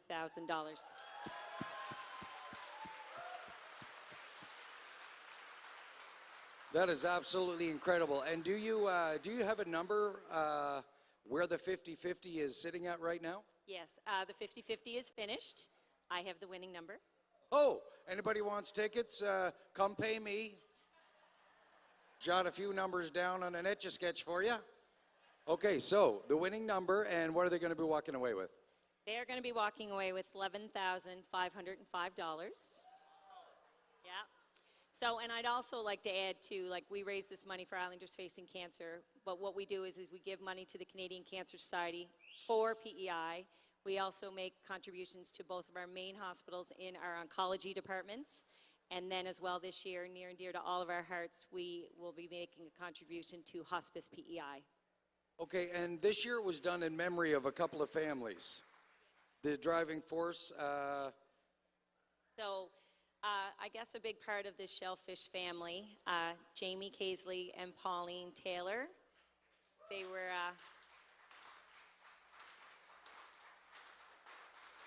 so these two beautiful people lost their lives to cancer, and the wonderful folks here wanted to make sure that what we did here tonight was a big honor for them. Okay, thank you very much. Now, what you've all been waiting for, the number. Hold your tickets. So the winning ticket is C019499. So that number again, C019499. If you are the lucky winner and you were in the tent and you heard that number, you're going to be walking away with $11,505. If it was sold in one of the previous days and you're not here, it will be on the website. Plenty of spots that you can check it out. Do you know where else it's going to be available right offhand? Yeah, we will have it on our Facebook page as well. We'll post it, and we're going to put it up on the screens here as well so people can see it again. Perfect. And we all know that if it's on Facebook, it's real. Everything on Facebook is real. Ladies and gentlemen, let's hear it for the folks at Harness the Hope and Sam. Thank you very much for all you do. Thank you, and thank you, everyone. Thank you. All right. Next up, ladies and gentlemen, it's time to announce the winner of the Junior Chef Challenge. Chef Ned Bell making his way to the stage. He definitely has the winners. How was the challenge, Chef? Oh my goodness. What a competition. Those young chefs just brought it. I'm telling you. Quality was good? It looked incredible. I didn't get to taste it. Our esteemed judges certainly, I know, deliberated hard over who the winner was going to be, but gosh, those young chefs they really brought it. Paul's going to have to go shopping for different wardrobe after all you got to eat this weekend. You had a pretty tough job. You did nothing but eat for 3 days. Now you're going to be the size of me. Oh, gosh, you'll hate your eyes for looking at you. Yeah, well, nothing like that incredibly delicious PEI seafood, but just a huge round of applause for these young chefs. And I can't say enough about what we saw. If there's any of the young chefs around, please come up to the front of the stage to be recognized for your incredible competition. Oh, here comes the junior and chefs now. talent. Here comes Shannon and Jack and Shannon, Seamus and Colin. Maybe the sous chefs from Garland who competed as well and were the sous chefs today, maybe come on in. This is like the prize earlier for the Garland Chefs Challenge, you know, $1,000 for a young chef. We'll change this year for them. So obviously a really exciting time for these young chefs, some incredible talent that they showed and competed. Without a further ado, the winner of the Young Chefs Junior Challenge is Seamus Fay.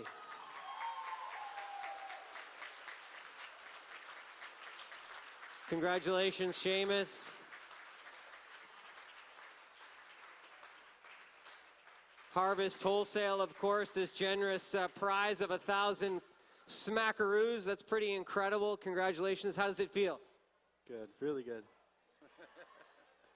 Come on, give me another thing.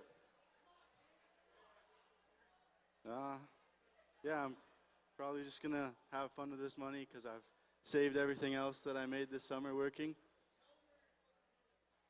I'm supposed to be at Wheelhouse in Georgetown, working.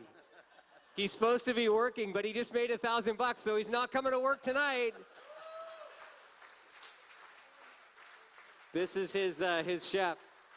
My chef wants me to tell you guys I'm supposed to be in school right now. In Toronto. Amazing. Well, huge congratulations to all the competing chefs. Colin and Jack and Shannon. And Shannon, you guys really did an incredible job. Please keep on cooking. Seamus, big congratulations to you. Thanks to our judges. Thanks to Harvest Wholesale, Dairy Farmers of Canada, PEI Shellfish Festival. Wow, I can't wait to see you all back here again next year. So don't spend it all in one place, young man. Jesse, I can see Seamus giving you a call and telling you he's got a vision problem. I can't see myself coming into work. That's what he's going to say. Yeah, he's got the day off. That's awesome. Congratulations, Seamus. And like Chef Ned said, congratulations to all the junior chefs. Absolutely. Another congratulations. Round of applause for the young chefs. It takes a lot to stand up in front of your peers. There are some incredible dishes that they created today. Some memorable tastes. I only got a few bites, but Seamus's dish was visually beautiful. I am sure it tasted incredible. Shout out to Imran Texera, his sous chef, who obviously supported him. And yeah, again, a big thank you to Harvest Wholesale and to the PEI Shellfish Festival, inspiring the next generation. Thank you very much. Ladies and gentlemen, Chef Ned Bell, the celebrity host for the PEI International Shellfish Festival. Thanks for coming and joining us all weekend, Ned. You did one amazing job. All right, ladies and gentlemen, it's pretty near time to close out the tent. But before we come back with the official closing, I think you guys would like to hear a bit more music, would you not? Yes.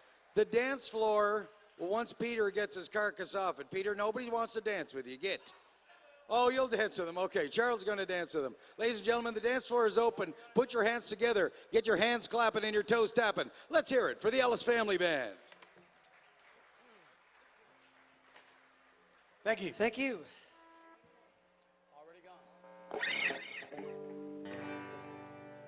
This is an Eagles tune. It's called Already Gone.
Well, just remember this, my girl, when you look up in the sky, you can see the stars and still not see the light.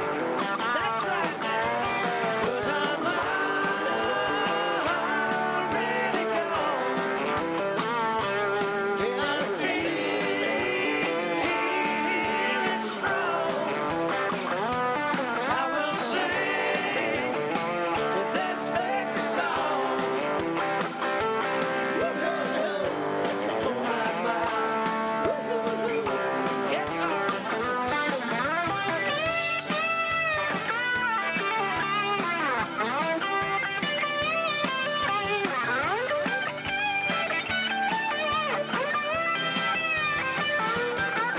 Well, I know it wasn't you who held me down. Well, heaven knows it wasn't you who set me free.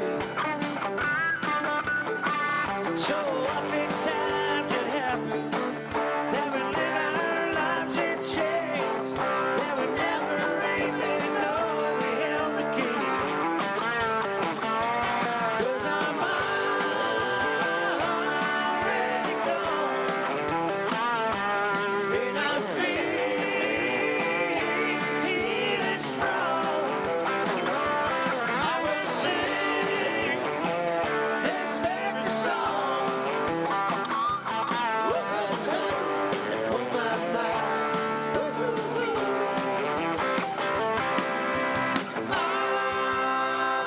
Already gone, and I'm feeling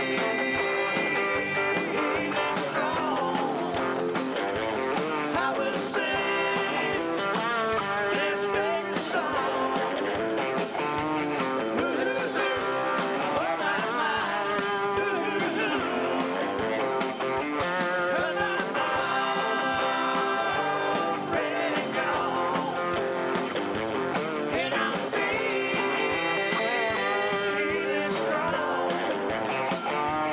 I will sing this Vegas song. Oh my, my. 'Cause I'm already gone.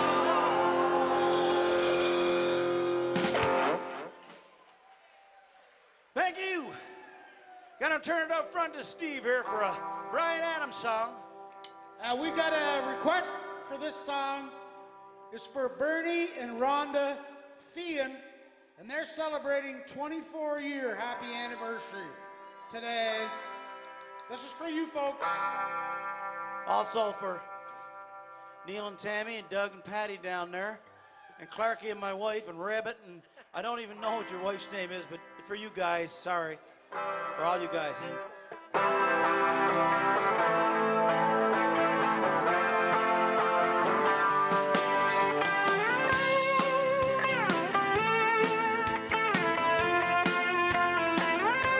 Well, I've been down, I've been beat, I've been so tired, I could not speak, I've been so lost, I could not see, I wanted things that out of reach, and I found you, and you helped me through, you showed me what to do, that's why I'm coming back to you, yeah.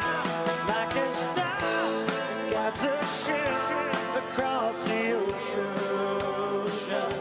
It's how you love, take me home, back to you. If I wish upon that star, someday I'll be where you are.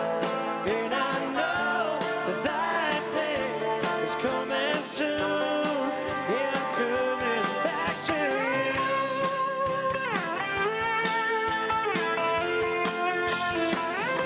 You've been alone, you did not show it. You've been in pain, you did not know it. And if you do, but I needed to. You were there, but I needed you. Might have let you down, might have messed you around. You never change your point of view. That's why I'm coming back to you. Yeah, like a star, got to shrimp across the ocean. It's how your love, it take me home, back to you. If I wish upon that star, someday I'll be where you are. And I know that day is coming soon. Yeah, I'm coming back to you.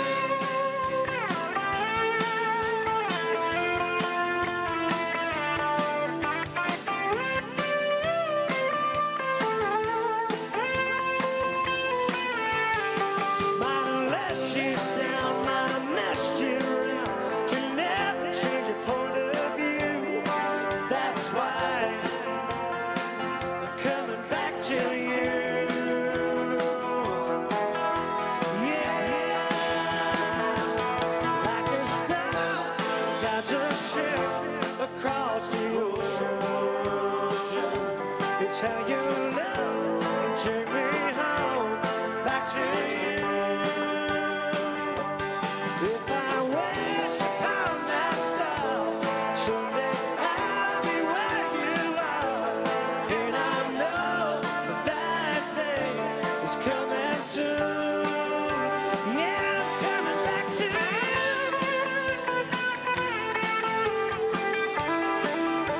Yeah, I'm coming back to you.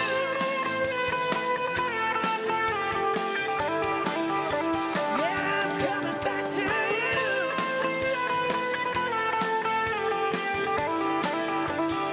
That day's coming soon.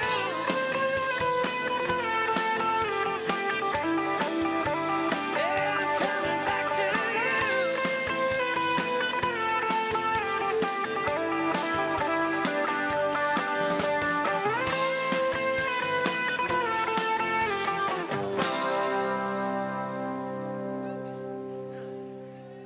Thank you so much. I really appreciate that. This is another original song that's off our Heart on Fire album. It's called Don't You Cry for Me.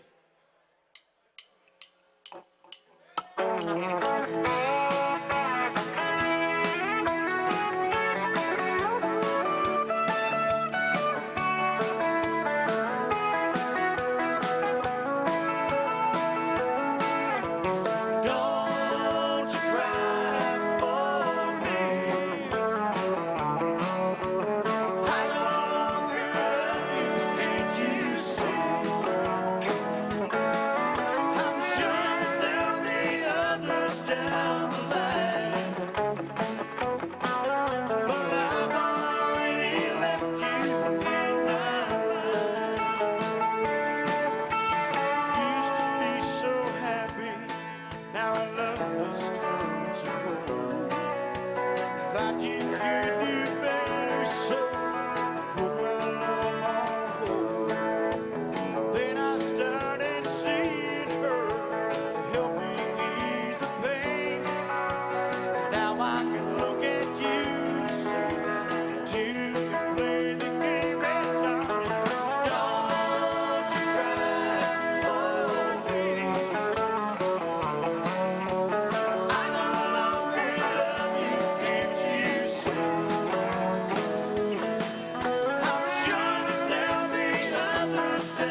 Turn up the road, pray to God I see headlights. Made it down the coast, 17 hours, picking me a bouquet dogwood flower. I'm dreaming in Raleigh, see my baby tonight. So rock me, mama, like a blanket wing. Rock me, mama, any way you feel. Hey, mama, rock me.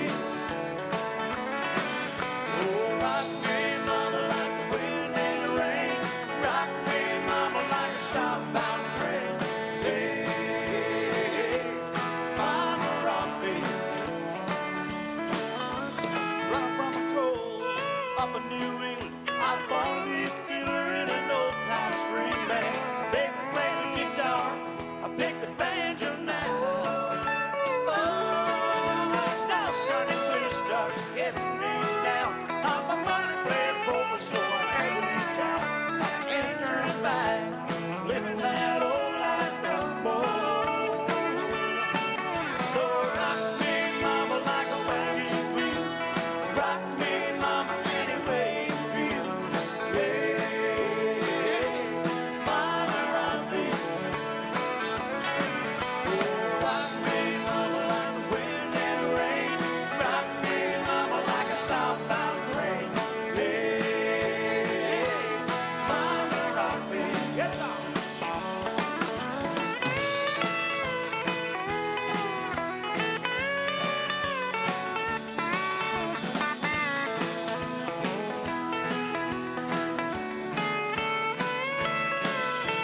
Walking to the south, out of Roanoke, met a trucker around of Philly, hit a nice long tow. He's a heading west on the Cumberland Gap to Johnson City, Tennessee. Gotta get a move on before the sun. Hear my baby calling out, and I know the trees are gone. If I die early, at least I will die free. Oh, rock me, mama, like a wagon wheel. Rock me, mama, any way you feel. Hey, mama, rock me. Oh, rock me, mama, like the wind and the rain. Rock me, mama, like a southbound train. Hey, mama, rock me. Oh, rock me, mama, like a wagon wheel. Rock me, mama, any way you feel. Hey, mama, rock me. Oh, rock me, mama, like the wind and the rain. Rock me, mama, like a southbound train. Hey, mama, rock me. Hey, mama, rock me.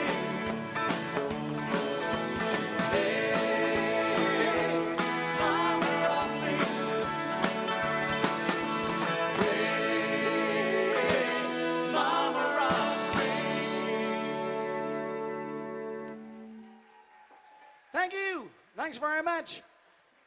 It's an all Brooks and Dunn song for you. We're going to send this one out to Clary and Paul Stretch down there. Luke Combs did this a couple of years ago as well. This one's for you guys. I saw the light, I was baptized by the fire you touched and the flame in your eyes. I'm born to love again, I'm a brand new man.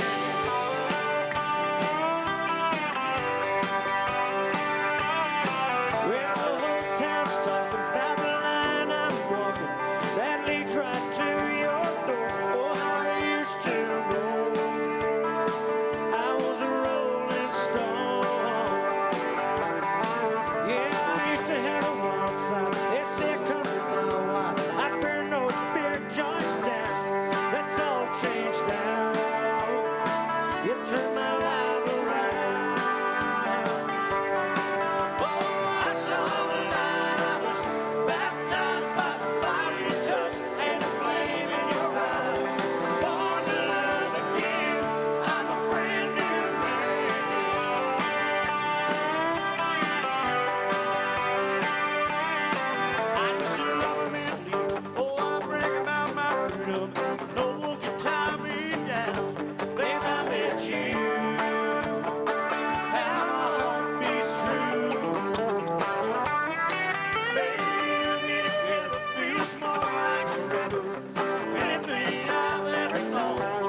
next song is one that our mother wrote.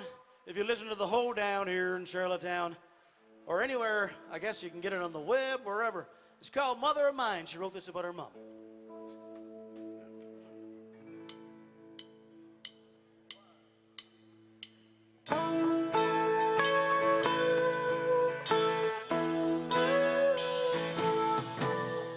Rockabye baby, the song she would sing as she rocked us to sleep.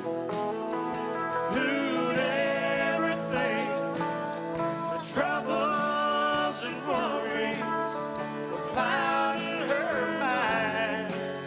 She's one in a million, that mother of mine. She read our stories and tucked us in bed. She listened to our prayers, but they were all said. She always had time, never once heard her cry. She's one in a million, that mother of mine. Rockabye baby, the song she would sing as she rocked us to sleep.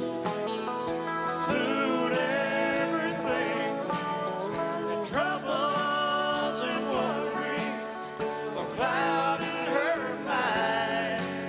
She's one in a million, that mother of mine.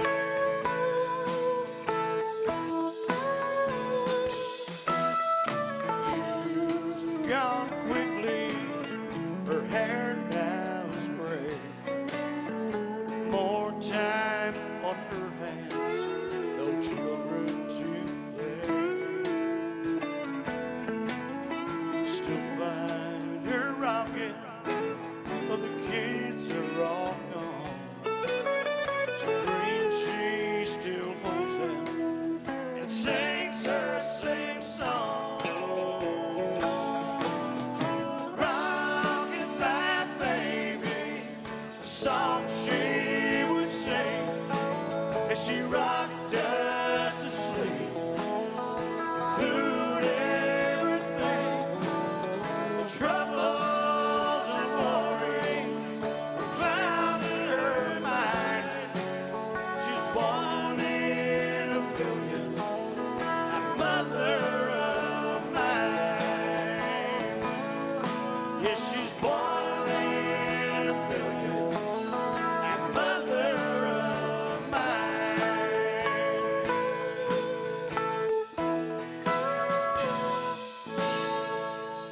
We love you, Mom. Thank you. Thanks very much.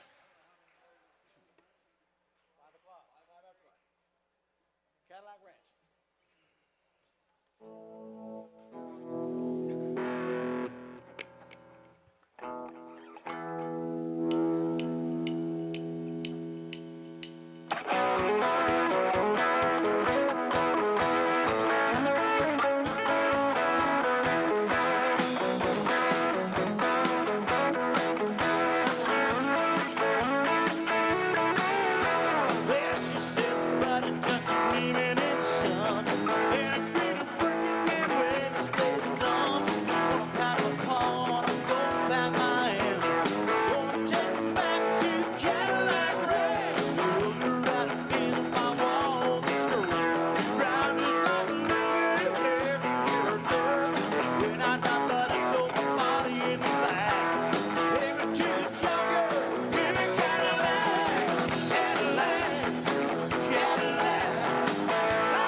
Thank you very much. I guess this is the last song. It's the last song for the afternoon. It's our pleasure to be down here at the Shellfish Festival. Thanks for coming out.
Thank you very much. Thank you so much. Good afternoon.